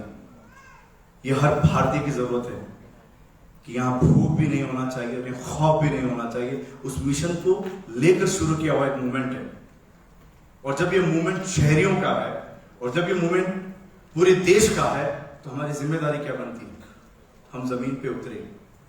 आज पूरे इंडिया के अंदर लाखों कैडर्स हैं हमारे, जो फिक्र, जो सोच, जो कुर्बानी, जो तड़प नेशनल प्रेसिडेंट में देख रहे हैं, वही तड़प ये जो कैडर्स दिख रहे हैं उनके अंदर भी है। ये मजदूरी के लाए हुए लोग नहीं है, ये महज रजाकार सिर्फ वो नहीं है, उतने ही मालिक हैं जितना मालिक नेशनल प्रेसिडेंट है। सब लोग को एक मालिक बनकर काम कर रहे हैं।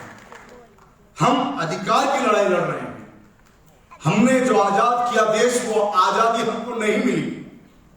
हमारे देश की जो असल आजादी है, लोगों को अंदर जो हमारे देश के अंदर जो संविधान से मोहब्बत और संविधान को बचाने की तड़प होनी चाहिए, वो हम सब मिलकर करने के लिए काम कर रहे हैं। हम हमारे जितने हुकूक हैं उनको हासिल करने के लिए स्ट्रगल कर रहे हैं, जद्दोजहद कर रहे हैं, संघर्ष कर रहे हैं। और ये संघर्ष हमारी मौत तक चलेगा। हम नहीं तो हमारी आने वाली नस्लों को मिलेगा। जरूर एक दिन आएगा कि इस देश को हम इंसाफ के साथ चलाएंगे, किसी के साथ गुलामी के साथ नहीं चलाएंगे। इसलिए मैं अपनी बात को और ज्यादा नहीं लेते हुए, मैंने बहुत वक्त लिया है, माफी चाहूंगा। और बाकी वक्ताओं को बात करनी है तो मेरे भाइयों में लास्ट में बात कह के कि ये मूवमेंट के मालिक बनाने के लिए हम लोग आए हैं। हम लोग भी यहाँ पर कैडर्स हैं, हमारी जिम्मेदारियां हैं वो हम निभा रहे हैं। हर एक को वो जिम्मेदारी निभानी है। आप जब यहां से जाएं तो यहां से इस मूवमेंट के मालिक बन के जाएं। आप अपने शहर में, अपने मोहल्ले में, गली गली में ये बताएं कि अगर कोई मूवमेंट है इस देश को बचाने के लिए निकला है तो है social democratic party of India. जय हिंद, जय भारत। बहुत बहुत शुक्रिया। सलाम। Thank you so much sir. As a cadre मैं ये कहना चाहूंगा कि आपकी ये बातें हमारे लिए सोने की लकीरों की तरह हैं और इंशाल्लाह ये मूवमेंट को हम आगे लेके चलेंगे।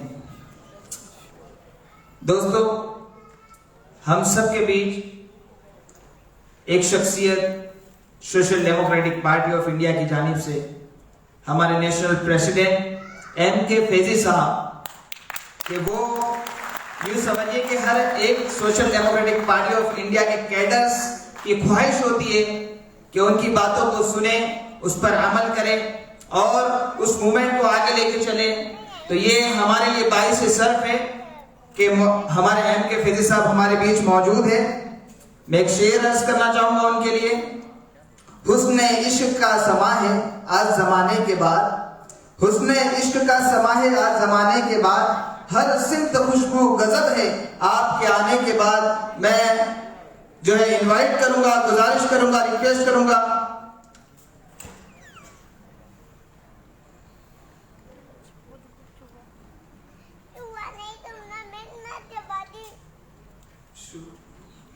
मैं गुजारिश करूंगा MK फैजी साहब से कि वो जो है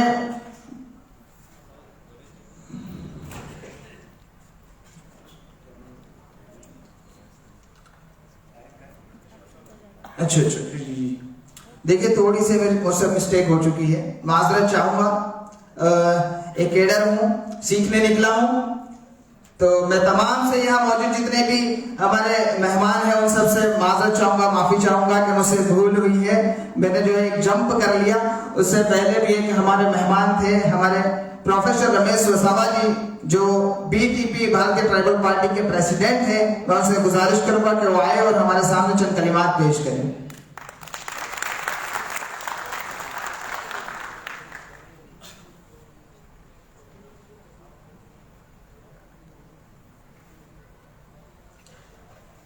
ईद गेट टूगेदर प्रोग्राम में शामिल अफसाब हुसैन साहब, BM कामले साहब, मोहम्मद सफ़ी सर, मुफ्ती अब्दुल कयाम जी, जनाब MK फैजी साहब, विधायक इमरान खेड़ावाला जी, विधायक मौलाना हबीब साहब, कोविंद जी, हम सबका अभिनंदन करते हैं।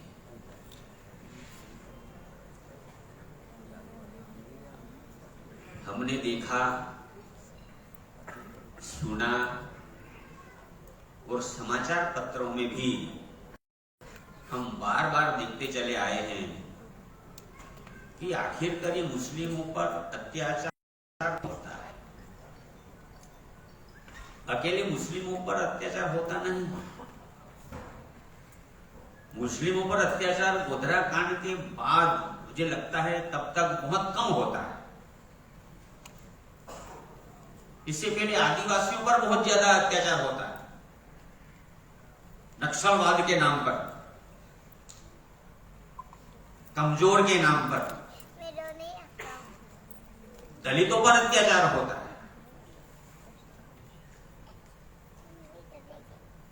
मस्जिद पर भगवे रंग के झंडे फहराए जाते हैं। जो दिल्ली में जो घटना घटी,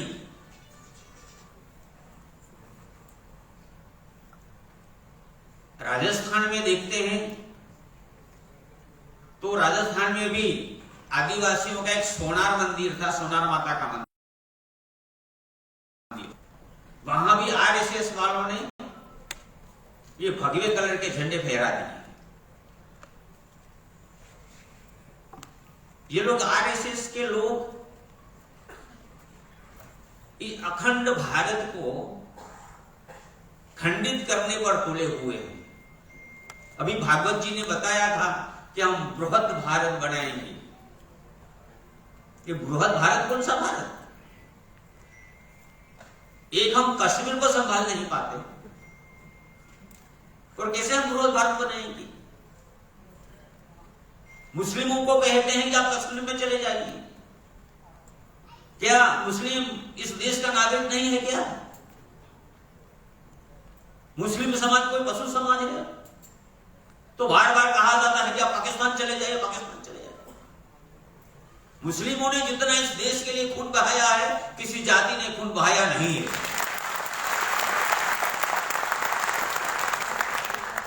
आज भी हमारे कश्मीर के लोग आतंकवादियों के हाथों मारे जा रहे हैं।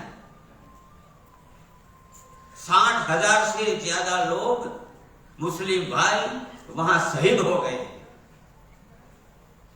कौन मुस्लिम चाहता है? मुझे एक भी मुस्लिम बताइए, एक मुस्लिम का नाम मुझे बताइए कि वो पाकिस्तान को ये कश्मीर सौंपना चाहता है। बताइए मुझे नाम। भारत के मुस्लिम को यह चाहता है कि कश्मीर की एक इंच भी जमीन पाकिस्तान के पास नहीं जाना चाहिए।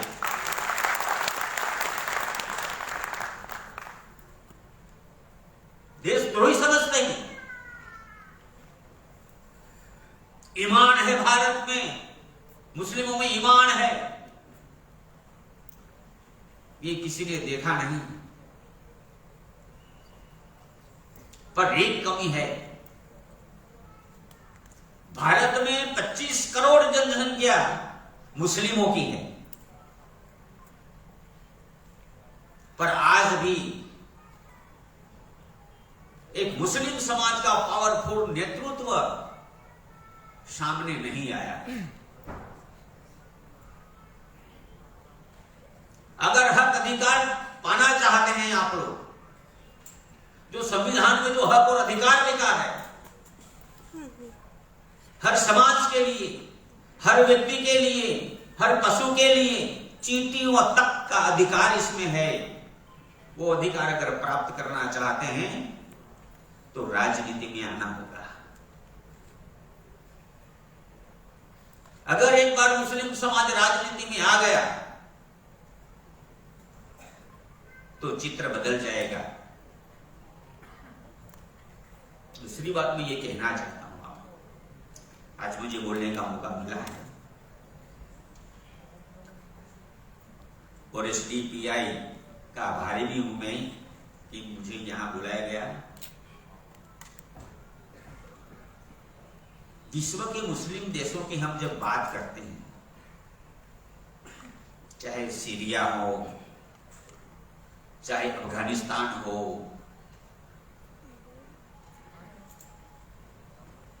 चाहे कोई अन्य देश ले लीजिए आप, वहां मारकाट क्यों होती है? मुस्लिम को मारता, वहां तो ईसाई नहीं है, क्रिश्चियन नहीं है, हिंदू नहीं है। ऐसा क्यों बनता है? मुस्लिम जाति को मैं ये कहना चाहता हूं इस स्टेज से कि मुस्लिम जाति कोई अशुद्ध जाति नहीं है।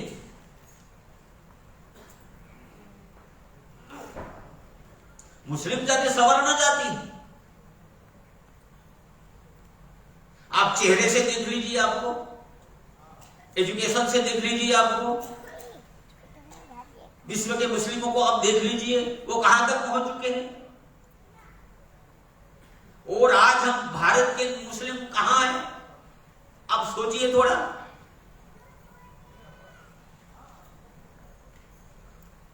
इसलिए हो रहा है जब राजनीति में धर्म हावी हो जाता है, जब राजनीति में धर्म हावी हो जाता है तब मारकाट शुरू हो जाती है। हमारे चाहे मंदिर के पुजारी हो कि आरएसएस के लोग हो या हमारे धर्म ग्रंथों को हम हमारे समाज के सामने तोड़ मरोड़ कर पेश करते हैं, परिणाम यह आता है जो समझने वाले लोग होते हैं वो गुमराह हो जाते हैं और समाज धर्म के नाम पर मारकाट करना शुरू कर देते हैं। अफगानिस्तान में आप देखिए किस प्रकार के कायदे कानून बच्चियों पर, पुरुषों पर लादे हुए हैं। वहां स्वतंत्रता नाम की कोई चीज ही नहीं है। अगर हर समाज को आगे आना है, समाज को सुरक्षित रखना चाहते हैं, देश को सुरक्षित रखना चाहते हैं, तो कभी भी राजनीति पर धर्म हावी नहीं होना चाहिए। अब इंडिया में अब देखिए, अब ये सरकार में देखिए क्या हुआ है। इस राजनीति में, इस भाजपा में धर्म हावी हो चुका है। इस धर्म के नाम पर योगी जी वहां मुख्यमंत्री बन गई, यूपी में मुख्यमंत्री बन गई। और छोटे मोटे गुट इन लोगों ने क्या किया है, छोटे मोटे गुट बना दिए, छोटे मोटे आरएसएस संगठन बना दिए और उसमें थोड़े थोड़े मजदूर रखते हैं और बजरंग के नाम पर या शिव के नाम पर वो यात्रा निकालते हैं और जहां मंदिर या मस्जिद खाली दिखाई देता है वहां भगवा कलर का रंग झंडा फहरा देते हैं। अगर किसी भी देश में हम धर्म राजनीति पर हावी करेंगे तो अखंड भारत खंडित हो जाएगा। हमने कई देश ऐसे देखे हैं जो आज खंडित, उनकी हालात खत्म हो गए, उनके हालात को देखिए। भारत के मुस्लिम बहुत ही सुरक्षित हैं, कोई कमी नहीं है भारत के मुस्लिमों में। पर आपको ये पार्टी अभी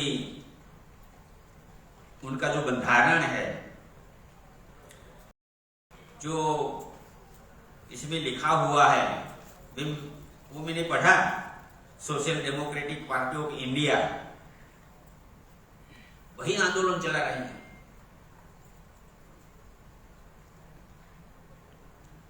अभी जब पश्चिम बंगाल में अत्याचार हुआ एक बच्ची पर, तो हमारे मैडम थी, बहुत चिल्लाई। पर गुजरात में एक बच्ची का गला काट दिया तब कुछ भी नहीं हुआ। ऐसा दोगलापन इस राजनीति में। इसलिए ईमानदार लोगों को, सच्चे लोगों को राजनीति में आना होगा।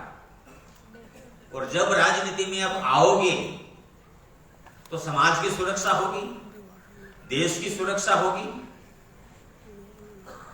और भारतीय संविधान के अभी जो तोड़ने के कगार पर है उसकी भी सुरक्षा होगी। भारतीय संविधान आप क्या समझते हैं? वो गीता है, पुराण है, रामायण है, महाभारत है। इन शास्त्रों से भी बहुत बड़ी ताकत इसमें है।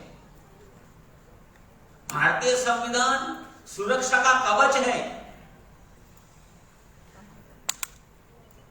इस कवच पर कभी भी धर्म को हावी मत होने देना। अत्याचार के खिलाफ लड़ना सिखाती है। सभी को हक और अधिकार दिया हुआ है, मौलिक अधिकार दिया हुआ है। इसलिए मैं तो चाहता हूं कि आप राजनीति में आओ, पर एक दूसरा संदेश मेरा यह है कि 25 करोड़ की जनसंख्या है, तो कहीं न कहीं आप एक पार्टी के नीचे आ जाइए, एक छत्र छाया के नीचे आ जाइए और सब इकट्ठे होकर एकता बनाकर जब आप लड़ोगे तब आप अवश्य सफल होंगे। हम भी आपको ले जाएंगे, हम भी सहकार देंगे, हम भी उम्मीदवार देंगे, क्यों नहीं देंगे। आइए ये चुनाव आने दीजिए, हम आपको अवश्य उम्मीदवार देंगे। मुझे बोलने का मौका दिया, इसलिए आपका बहुत बहुत धन्यवाद। Thank you so much sir, हमारी दावत पर आप तशरीफ लाए, ये हमारे लिए खुशनसीबी है। और दूसरे हमारे जितने भी मेहमान हैं, जिनके अगर हम नाम नहीं भी ले सके तो मैं तहे दिल से जो है उनका इस्तकबाल करता हूँ। जो आगे बैठे हैं रो में, तो उनका तहे दिल से इस्तकबाल करता हूँ। अब जो है मैं बुलाना चाहूँगा हमारे दरियापुर के MLA गियासुद्दीन शेख साहब को कि आए और जो है हमारे सामने अपनी बातें अर्ज करें।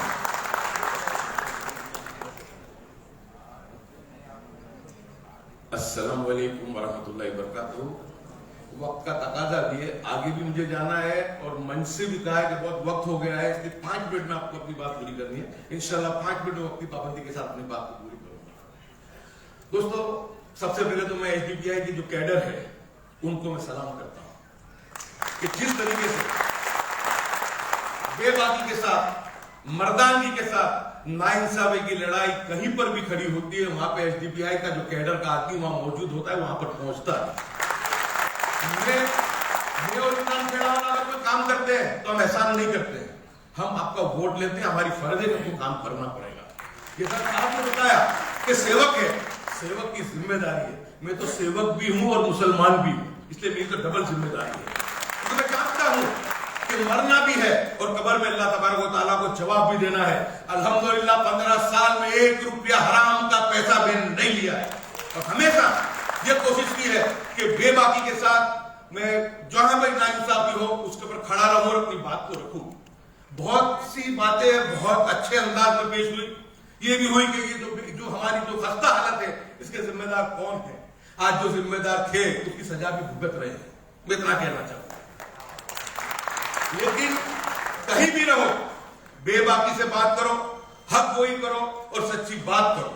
अल्हम्दुलिल्लाह अभी पिछले 4 दिन पहले राहुल गांधी जी जब यहाँ पे दाहोद में आए थे, उस वक्त में भी हमने जो बात हमारी थी उसको रखने का मजबूती के साथ काम किया है कि हमारा समाज 70 साल से जिससे हमारा समाज ने साथ दिया, तो हमारे समाज के लिए भी आपको सोचना पड़ेगा। लेकिन कहीं कहीं कोताहियां ऐसी होती है कि अनदेखी कहीं करी जाती है। इस बात को भी डरने की जरूरत, अपनी पार्टी क्यों ना हो, अपनी पार्टी में भी अपनी बात को करनी पड़ेगी। मैं ये मानता हूं कि पॉलिटिकल पार्टियों का इसमें कसूर रहा है, लेकिन पॉलिटिकल पार्टियों के साथ ज्यादा में ज्यादा अगर किसी का कसूर रहा है तो हम मुस्लिम रहबरी का, मुस्लिम लीडरशिप का रहा है कि हमने हमने नेताओं की चापलूसी की है। हमने नेताओं को देखा, हमने कभी भी अल्लाह की तरफ नहीं देखा। हमने सोचा नहीं है कि हम किस मकसद के लिए इस राजनीति में आए, हमारा मकसद क्या है। ये वो रास्ता है जो सीधा जन्नत में भी ले जाता है और यही वो रास्ता है जो सीधा दोजख में भी ले जाता है। अगर तुम खिदमत करते हो तो इंशाल्लाह जन्नत मिलेगी। ये जो काम है सियासत के अंदर जो खिदमत करना, ये हमारे नबी की सुन्नत थी। सुबह इशराक तक, नमाज के बाद, इशराक के बाद भी मस्जिद नबी में बैठ के लोगों के सवालों को सुनते थे, लोगों की परेशानियों को सुनते थे और उसके बाद में जाके अमल करते थे। और अल्हम्दुलिल्लाह उस बात को अमल करते हुए पूरी कोशिश ईमानदारी के साथ हमने पिछले 15 साल के अंदर की है और इंशाल्लाह अल्लाह की इजाजत से उम्मीद है कि मरते दम तक इस काम को हम इस तरीके से करेंगे। दोस्तों, पूरी दुनिया की सड़कें हमारे खून से लगी हुई है। हिंदुस्तान में पूरी दुनिया में चले जाओ, हर जगह सिर्फ साजिश साजिश और साजिश और साजिश सिर्फ एक ही है, कलमे की बुनियाद पे हमारी पूरी दुनिया दुश्मन बन के बैठी है, पूरी दुनिया की खून सर्च के रंगी पड़ी है। लेकिन मैं इतना कहना चाहता हूं कि साजिशें जमीन में बनती है लेकिन फैसले आसमान से उतरते हैं। और इंशाअल्लाह फैसले जो उतरेंगे ये जालिमों का जिसने भी जुल्म किया है उसका इंशाअल्लाह उनका खात्मा होगा होगा और होगा। हमको नाउम्मीद नहीं होना है, हमको हौसला रखना है, हमारी बात को हमको डंके की चोट पे करनी है। जिस तरीके से मैं देता हूं, चाहे हमारी और एसडीपीआई की दोनों अलग बातें हो, लेकिन मैं एसडीपीआई को एक चीज के लिए सलाम करता हूं कि जहां भी कहीं नाइंसाफी हुई है, जहां भी कहीं हक गोई करने की बात आई है तो एसडीपीआई ने बात को करी है। चाहे किसी भी पॉलिटिकल पार्टी में आप हो, आपका लीडर कोई भी हो, लेकिन हमको इतना ख्याल करना चाहिए, खास करके जो मुस्लिम लीडर है उनको एक ख्याल करना चाहिए कि चाहे कोई भी पॉलिटिकल पार्टी हो, पॉलिटिकल पार्टी समाज की आप वहां पे भेजती है, लोग उनके वोटों से चुन के भेजते, उनकी दुआओं से चुन के भेजते, तो हमको भी ईमानदारी के साथ उनके साथ रिश्ता रखना चाहिए, अपनी फर्ज को निभानी चाहिए और ये सोचना भी चाहिए कि हम ईमान वाले हैं, मरना भी है और कब्र के अंदर अल्लाह ताला का जवाब भी होगा कि गयासुद्दीन तुमको 15 साल एमएलए बनाया था, क्या किया तुमने? फूला पहने, दावतें खाई, हराम कमाया? नहीं। जब सवाल ये पैदा हो उस वक्त में कम से कम मैं शर्मिंदगी के साथ इतना कर सके, अल्लाह ताला तुझे जो मौका दिया था उसमें हमने कमजोर थे, लेकिन उसमें हमने कोशिश की ईमानदारी के साथ कि दो मजलूम है, मजलूमों के सामने उनके साथ खड़े रह करके उनकी बात को रखने की हमने कोशिश की। तो मैं मानता हूं कि जिसकी आखिरत बन गई उसकी पूरी जो है पूरी की पूरी दोनों जहान बन गए। तो आखिरत की फिक्र करते हुए, आखिरत की सोच को रखते हुए, हक गोई किसी भी पॉलिटिकल पार्टी में हो, पार्टी के गुलाम मत बनो, गुलाम बनो तो समाज के बनो, गुलाम बनो तो अल्लाह के बनो, गुलाम बनो तो अल्लाह के नबी के बनो। लेकिन परेशानी यही हुई है कि हमेशा हमने अपने मफाद को देखा है, हमने कभी भी अपने समाज के सामने नहीं देखा। मैं ज्यादा नहीं बोलते हुए अपनी बात को यहाँ पर मैं खत्म करूंगा, पर अल्लाह तबारक व तआला से दुआ भी करूंगा कि एसडीपीआई के जो अहमदाबाद के योद्धा हैं उनको हमेशा मैं दुख और तकलीफ में हर जगह देखता हूँ। जिम्मेदारी मेरी और इमरान खेड़ा वाला की होती है कि हमको जाके वहां खड़े रहे, लेकिन हमारे से पहले तुम्हारे कैडर के एसडीपीआई के लोग जाके खड़े रहते। अल्लाह तबारक व तआला तुम्हारे जान में, तुम्हारी मान में, तुम्हारी काविशों से और तुम्हारी कोशिशों के अंदर अल्लाह ताला बहुत बरकत दे। इतनी बात करके बात को पूरी करता हूँ और माजरत भी चाहता हूँ कि आगे भी मुझे प्रोग्राम में जाना है। इसलिए बात पूरी करके मैं स्टेज के जो लोग हैं उनसे माफी चाहते हुए मैं यहाँ से जाऊंगा। इतनी बात की बात को पूरी करता हूँ। अस्सलाम वालेकुम। वालेकुम अस्सलाम। Thank you so much sir. दोस्तों, एज ए कैडर मुझे जिस चीज का बेसब्री से इंतजार था वो घड़ी आ चुकी है।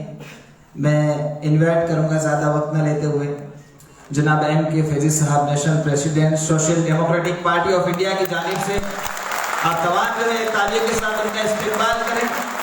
हमारे सामने मौजूद है जनाब M.K. फैजी साहब, national president social democratic party of India.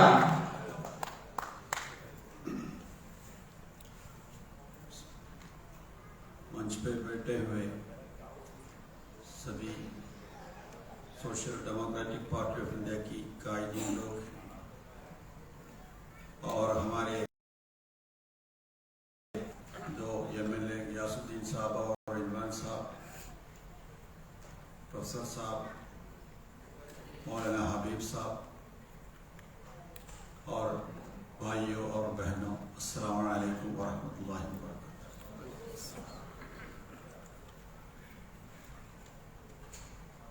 बहुत देर हो चुकी है, इसलिए कि लंबी तकरीर करने की मौका नहीं,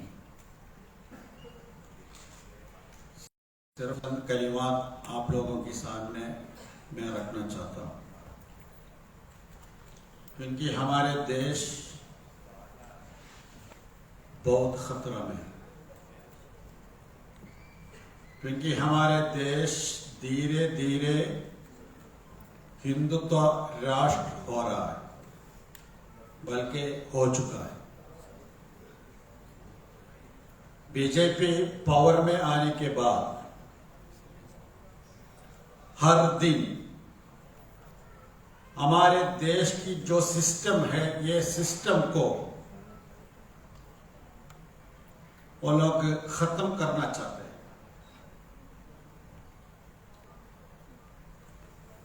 विकास के नाम पे पावर में आया, बाद में कांग्रेस मुक्त भारत बनाने के लिए कोशिश किया, धीरे धीरे विपक्ष मुक्त भारत बनाने के लिए कोशिश किया, अभी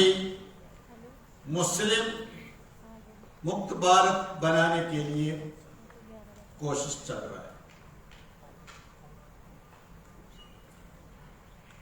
और सेकंड टाइम पावर में आने के बाद फर्स्ट टाइम तो विकास के नाम पे आया है, क्योंकि पूरे इंडिया में गुजरात एक विकास की मॉडल था।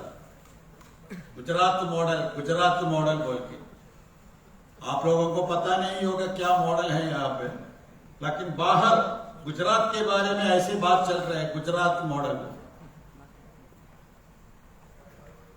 सेकंड टाइम आने के टाइम में विकास के बारे में एक शब्द नहीं कहा, क्योंकि उनको भी पता है विकास के बारे में बोलना ठीक नहीं है, क्योंकि देश में जो विकास है वो सारे बर्बाद किया था। लेकिन देश की जनता में एक नफरत की सियासत पैदा करने में वो लोग कामयाब हुआ। वैसे हमारे देश में कुछ लोग, उनसे आप पूछो क्या आपके बिजनेस कैसे है, कह रहे अच्छा नहीं है, रोजगारी नहीं है, महंगाई है। फिर भी उनसे पूछो आप वोट किसको देंगे, वो तो बीजेपी को देंगे। क्यों? मुझे मुसलमान पसंद नहीं। यूपी इलेक्शन के टाइम में एक इंटरव्यू में खुल करके बोल रहे, उनको कुछ नहीं मिल रहे, सारे बर्बाद हो रहे, फिर भी वोट बीजेपी को है। रीजन सिर्फ एक ही है, मुझे मुसलमान पसंद नहीं। ये नफरत की सियासत अच्छी तरह हमारे देश की जनता में ये लोग मजबूत के साथ पैदा किया। देखिए हर दिन कुछ ना कुछ इश्यू सबके ऊपर हो रहा है। यहां पे पहले जो लोग बात किया है वो बोला सिर्फ मुसलमान के ऊपर नहीं, दलितों के ऊपर, आदिवासियों के ऊपर, ईसाइयों के ऊपर, सिखों के ऊपर हमला हो रहा है। अभी हालात ऐसा है, अगर मुसलमान के ऊपर थोड़ा हमला है तो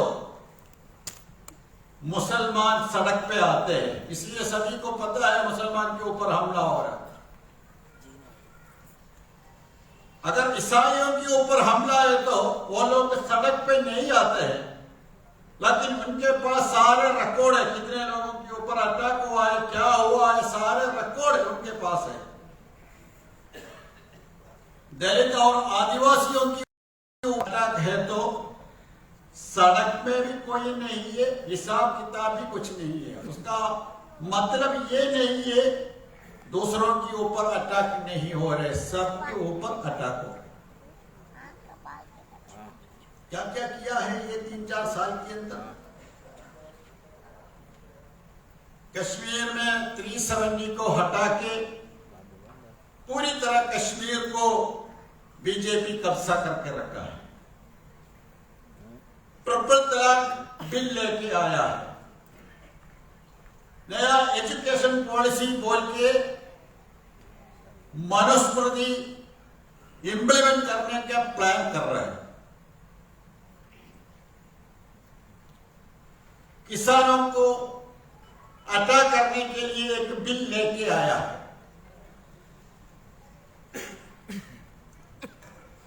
और मुसलमान को गुलाम बनने के लिए, आपको कहीं बेचने के लिए नहीं, गुलाम बनने के लिए एनआरसी लेके आने के लिए कोशिश किया है। अभी देखिए हमारे देश में जेनोसाइड की बात चल रहा है। पब्लिकली धर्म संसद बुला के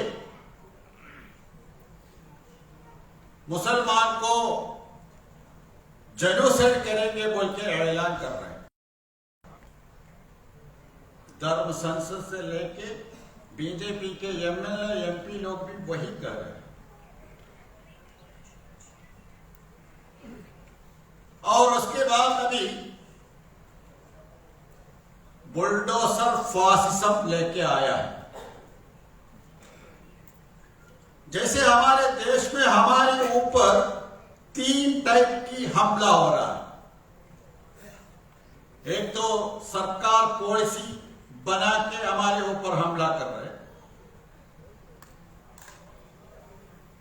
और सड़क पे विलेज में हमारे ऊपर हमला हो रहा है। उसको रोकने के लिए कोई कोशिश किया है तो ऐसे लोगों को अटैक करने के लिए सरकार एजेंसीज को यूज कर रहे हैं।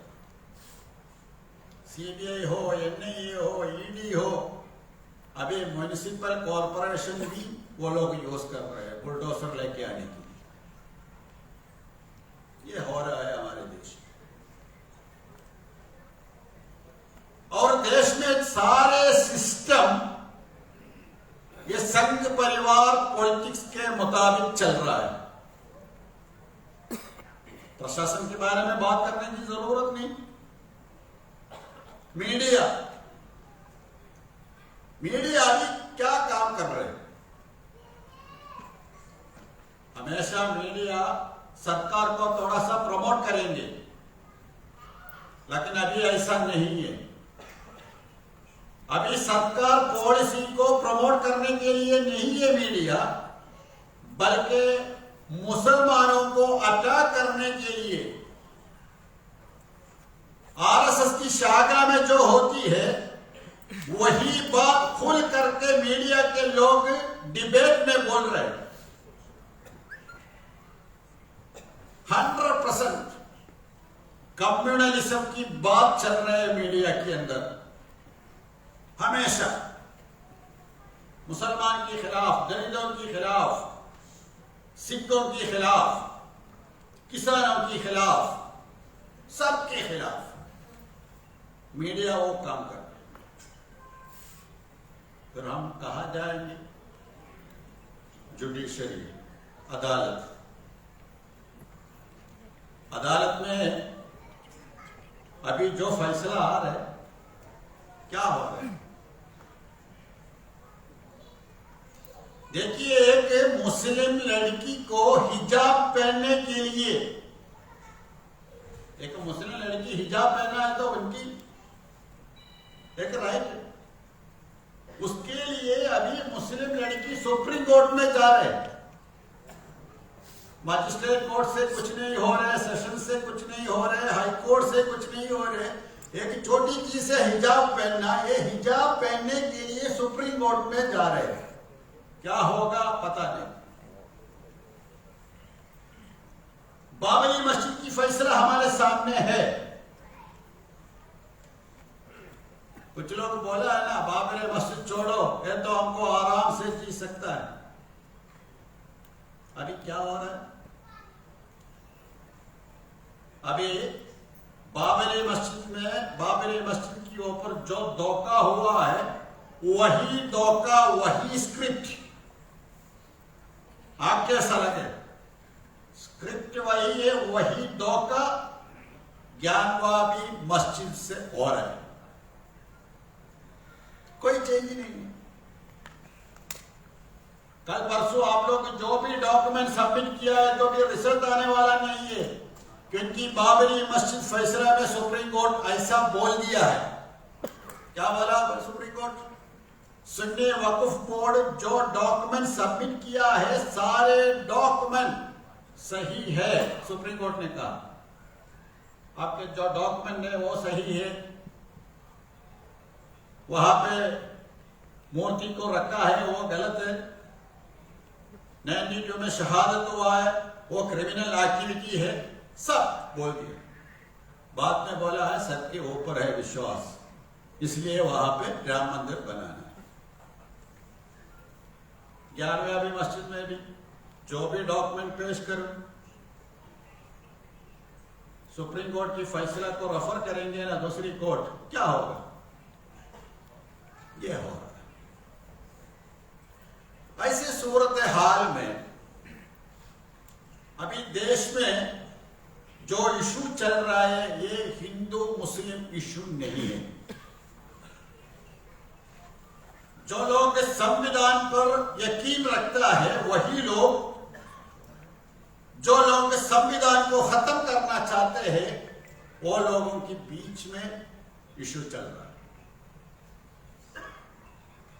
लेकिन दुख की बात क्या है, हमारे देश की जो सेकुलर पार्टी से, एक पार्टी नहीं सभी सेकुलर पार्टी से, ये सेकुलर पार्टी सभी धीरे धीरे सेकुलरिज्म को छोड़ के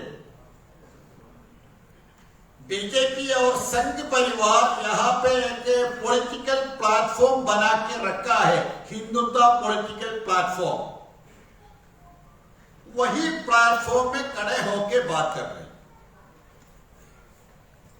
इसमें मुस्लिम इशू को एड्रेस करने के लिए बड़े बड़े सेकुलर पार्टी रेडी नहीं हो रहे। दलित इशू को एड्रेस करने के लिए बड़े बड़े पॉलिटिकल पार्टी रेडी नहीं हो रहा है। ऐसे सिचुएशन चल रहा है।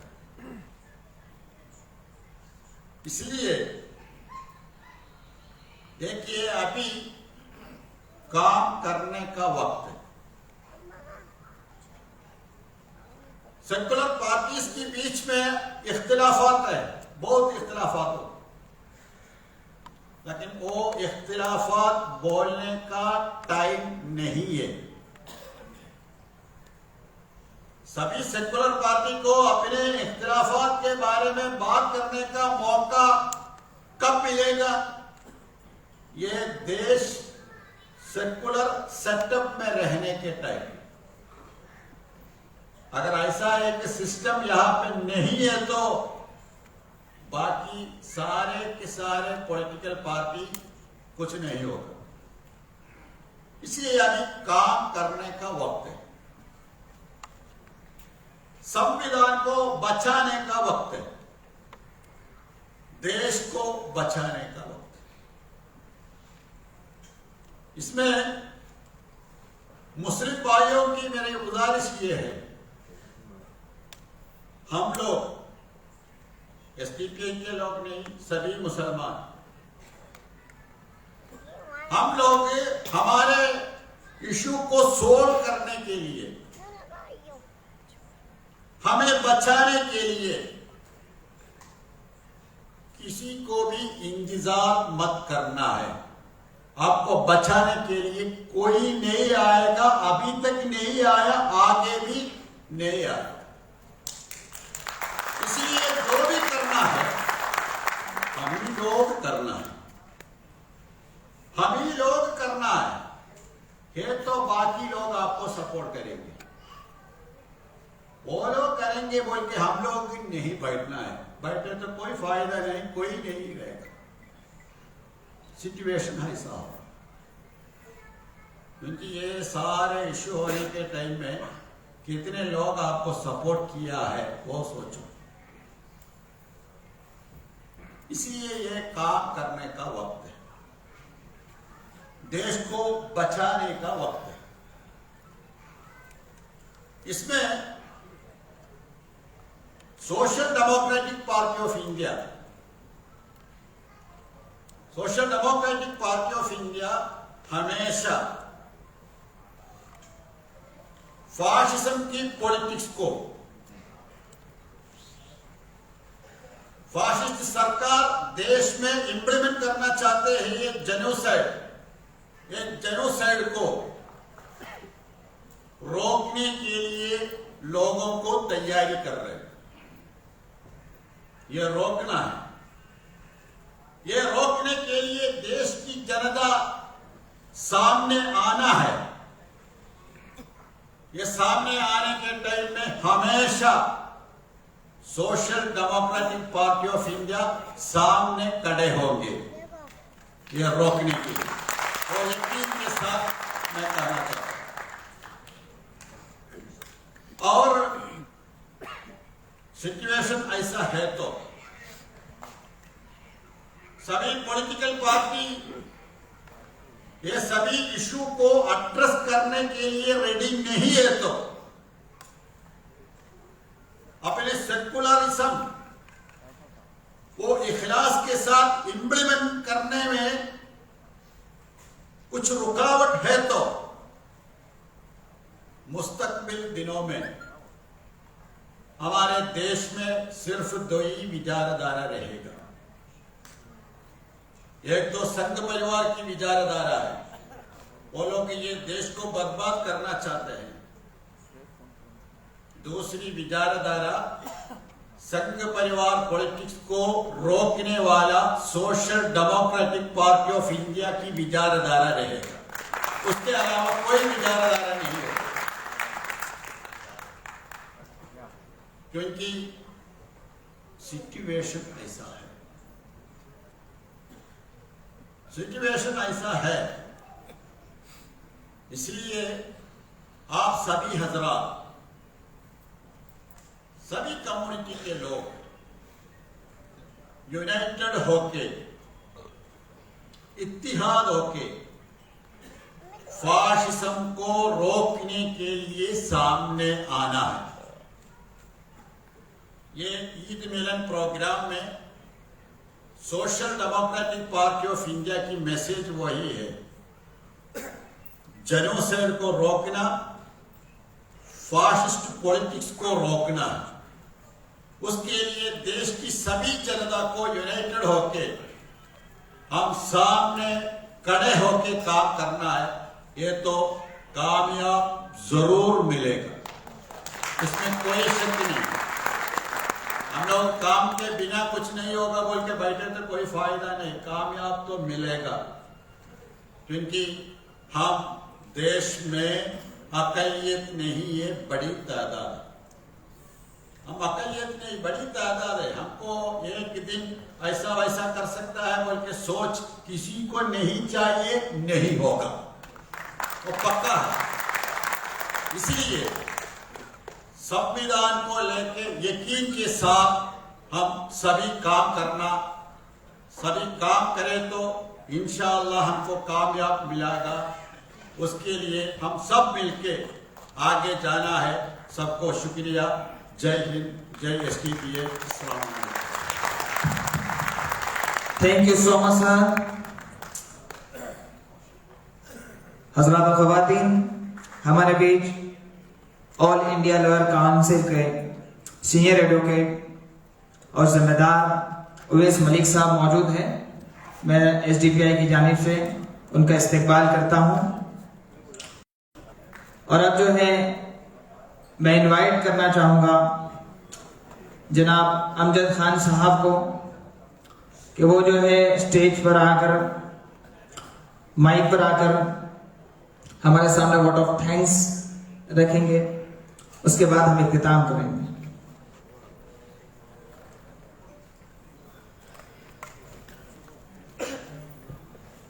अस्सलाम वालेकुम। देखिए माशाअल्लाह प्रोग्राम इख्तिताम पे है। प्रोग्राम को ख़त्म करने का वक्त आ चुका है। तो मैं उम्मीद करता हूं कि जो माशाअल्लाह हमारे जिम्मेदारान ने जो आपके सामने बात रखी है वो आप तक बहुत अच्छे से पहुंची है। तो मेरी उम्मीद ये है कि जो चीज़, जो बातें आप लोग कोशिश करेंगे कि जो हमारा जो मकसद है एसडीपीआई का क्या मकसद है वो अच्छे से आप समझ पाए होंगे। तो मेरी यही गुजारिश है कि इस जंग के अंदर, इस लड़ाई के अंदर संविधान को बचाने की आप भरपूर हमारे साथ दीजिए और लोगों को भी इसको समझाने की कोशिश करें कि हमारा मकसद क्या है। अब इसी के साथ मैं सबसे पहले हमारे नेशनल के जिम्मेदारान एमके फैजी साहब, मोहम्मद शफी साहब, कामले साहब और अशफाक साहब का तहे दिल से शुक्रिया अदा करता हूं कि वो अपना कीमती वक्त निकाल कर इस ईद मिलन के प्रोग्राम में गुजरात अहमदाबाद में जो मुनक्कद किया था इसमें शामिल हुए। उसी के साथ मैं वसावा जी का और हमारे जो एमएलएज हैं अहमदाबाद के यासुद्दीन शेख साहब, इमरान खेड़ावाला साहब का भी तहे दिल से शुक्रगुजार हूं। उसी के साथ हमारे अहमदाबाद के मौलवी हबीबुर रहमान का भी शुक्रगुजार हूँ, वो अपना कीमती वक्त निकालकर हमारे इस प्रोग्राम में शामिल हुए। इसी के साथ मैं तमाम आवाम जो अभी यहाँ बैठी हैं, जो अपना कीमती वक्त निकालकर हमारे इस प्रोग्राम में शामिल हुई, इनका भी मैं तहे दिल से, दिल की गहराइयों से शुक्रिया अदा करता हूँ।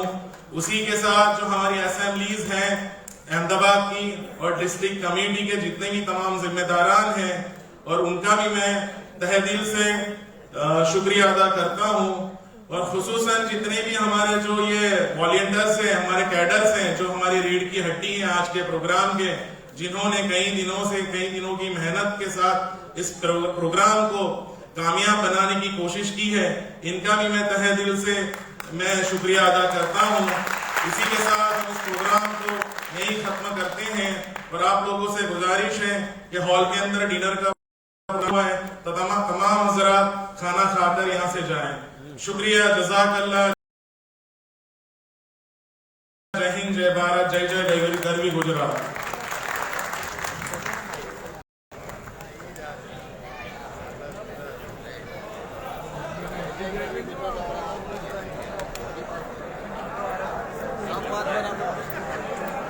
भाई देखिए, जिस संजीदगी से आप बैठे हुए थे उसी संजीदगी के साथ खाने की तरफ भी हमें बढ़ना है। हमारे वॉलंटियर्स जो है आपकी रहबरी करेंगे। वॉलंटियर्स से भी गुजारिश है सब एक्टिव हो जाए और जितनी संजीदगी से आप बैठे थे इसी संजीदगी से आप जो है खाने के लिए नीचे तशरीफ ले जाए।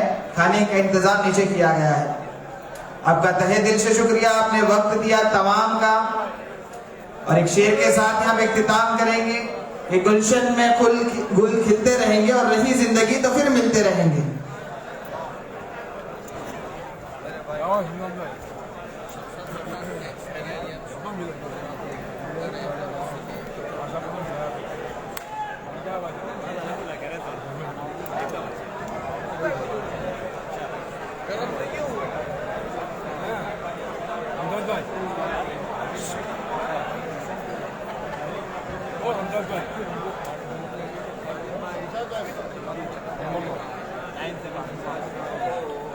भाई तमाम खवातीन से भी गुजारिश है कि नीचे तशरीफ ले जाए, उनके लिए भी अलग से इंतजाम किया गया है।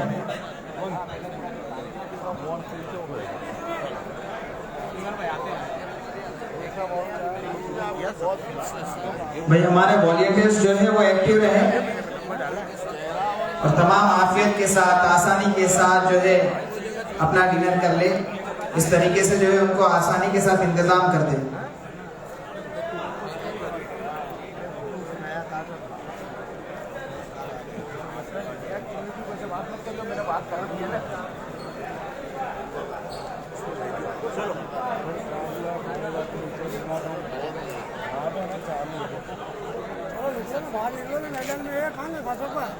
मैं तो जाऊंगा, मैं तो नहीं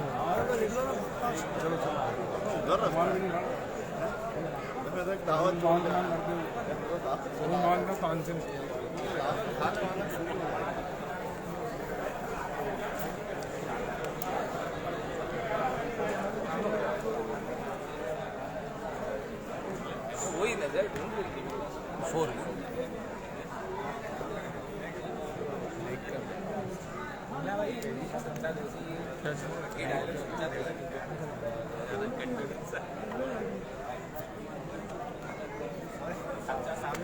कोई बात ओ हाइट बरोबर है, क्यों हाइट करो बरोबर है। ये रहा बोर्ड आ रहा है, पूरा बोर्ड तक जा रहा है।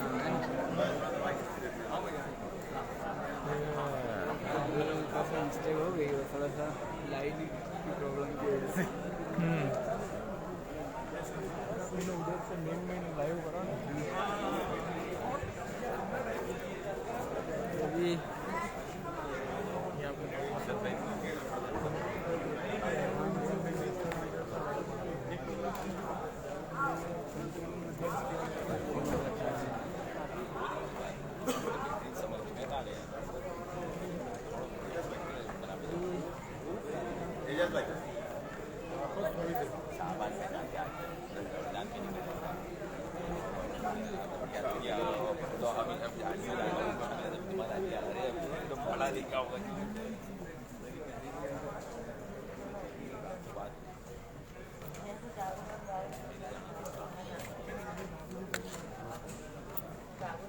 इसको वहाँ लेके जाऊँ?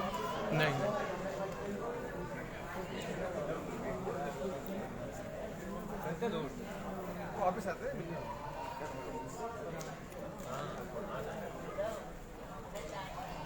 हाथ में पकड़ के वहाँ ले जा सकते हैं।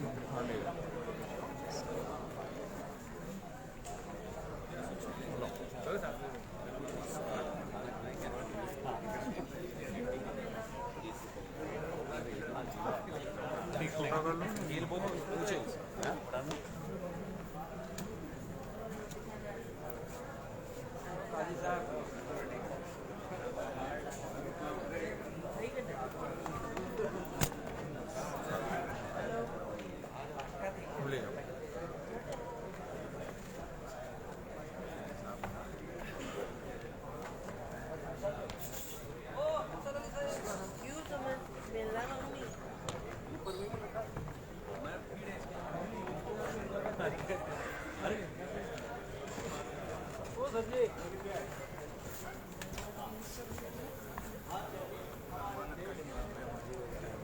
बहुत सारे इशू हो रहे हैं, महंगाई चल रहा है, रोजगारी की प्रॉब्लम है और पेट्रोल डीजल की दाम बढ़ रहे हैं।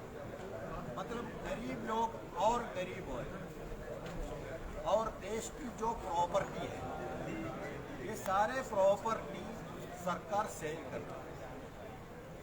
ऐसे सिचुएशन में ये सरकार जनता के लिए कुछ नहीं कर रहे, विकास के लिए कुछ नहीं कर रहे। ये सरकार के खिलाफ हम लोग इलेक्शन में कैंपेन करें। और एक बात ये हम सिर्फ इलेक्शन को फोकस करके काम करने वाला पॉलिटिकल पार्टी, बाकी पॉलिटिकल पार्टी तो इलेक्शन में आएंगे, इलेक्शन के बाद जाएंगे, लेकिन हम लोग सिर्फ इलेक्शन को फोकस करने वाला पॉलिटिकल पार्टी है, बल्कि सारे इशू को लेके प्रोटेस्ट करने वाला पॉलिटिकल पार्टी तो फाइनल नहीं किया है। हम लोग काम चल रहा है, काम आगे जाके हम देखेंगे कहाँ कहाँ कंटेस्ट करना है, किसके साथ अलायंस करना है, वो तो डिस्कशन करके हम फाइनल करेंगे। टाइम तो है, अभी काम चल रहा है।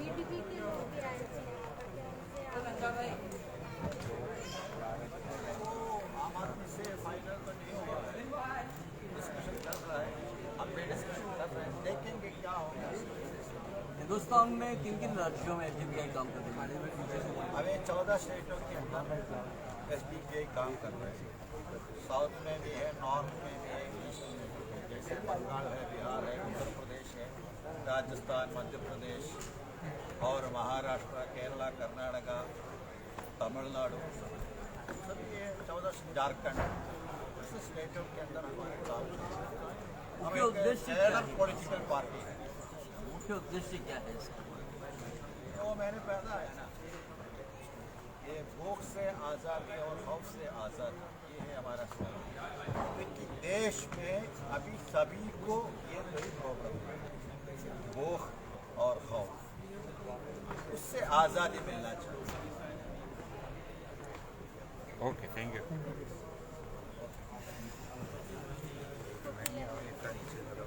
या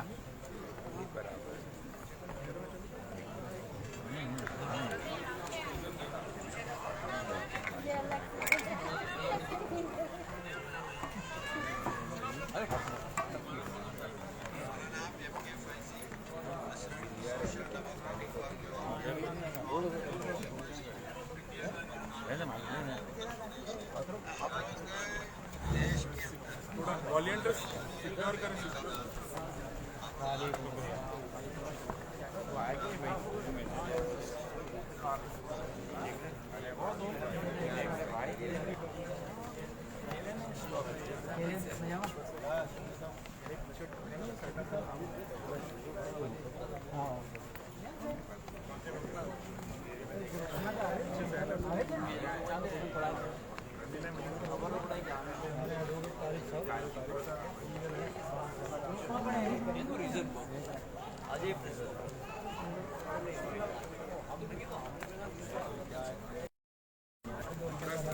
दिमाग में आवे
आप आओगे तो पता चलेगा कि ना अल्हम्दुलिल्लाह बड़ा मजमा का बहुत सारी ब्रांच है और हजरत वो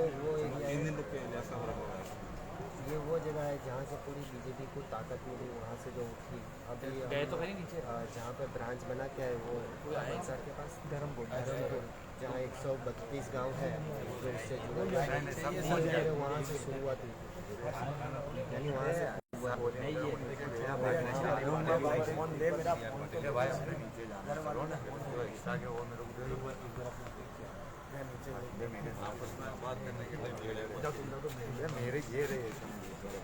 वो सेटअप पीछे लग गया। हाँ लगा हुआ है। और नीचे लोगों को कुछ तकलीफ तो नहीं है भाई? सच भाई तुम्हारा कोई जवाबदारी है? ज्यादा सिक्योरिटी भी मत देना।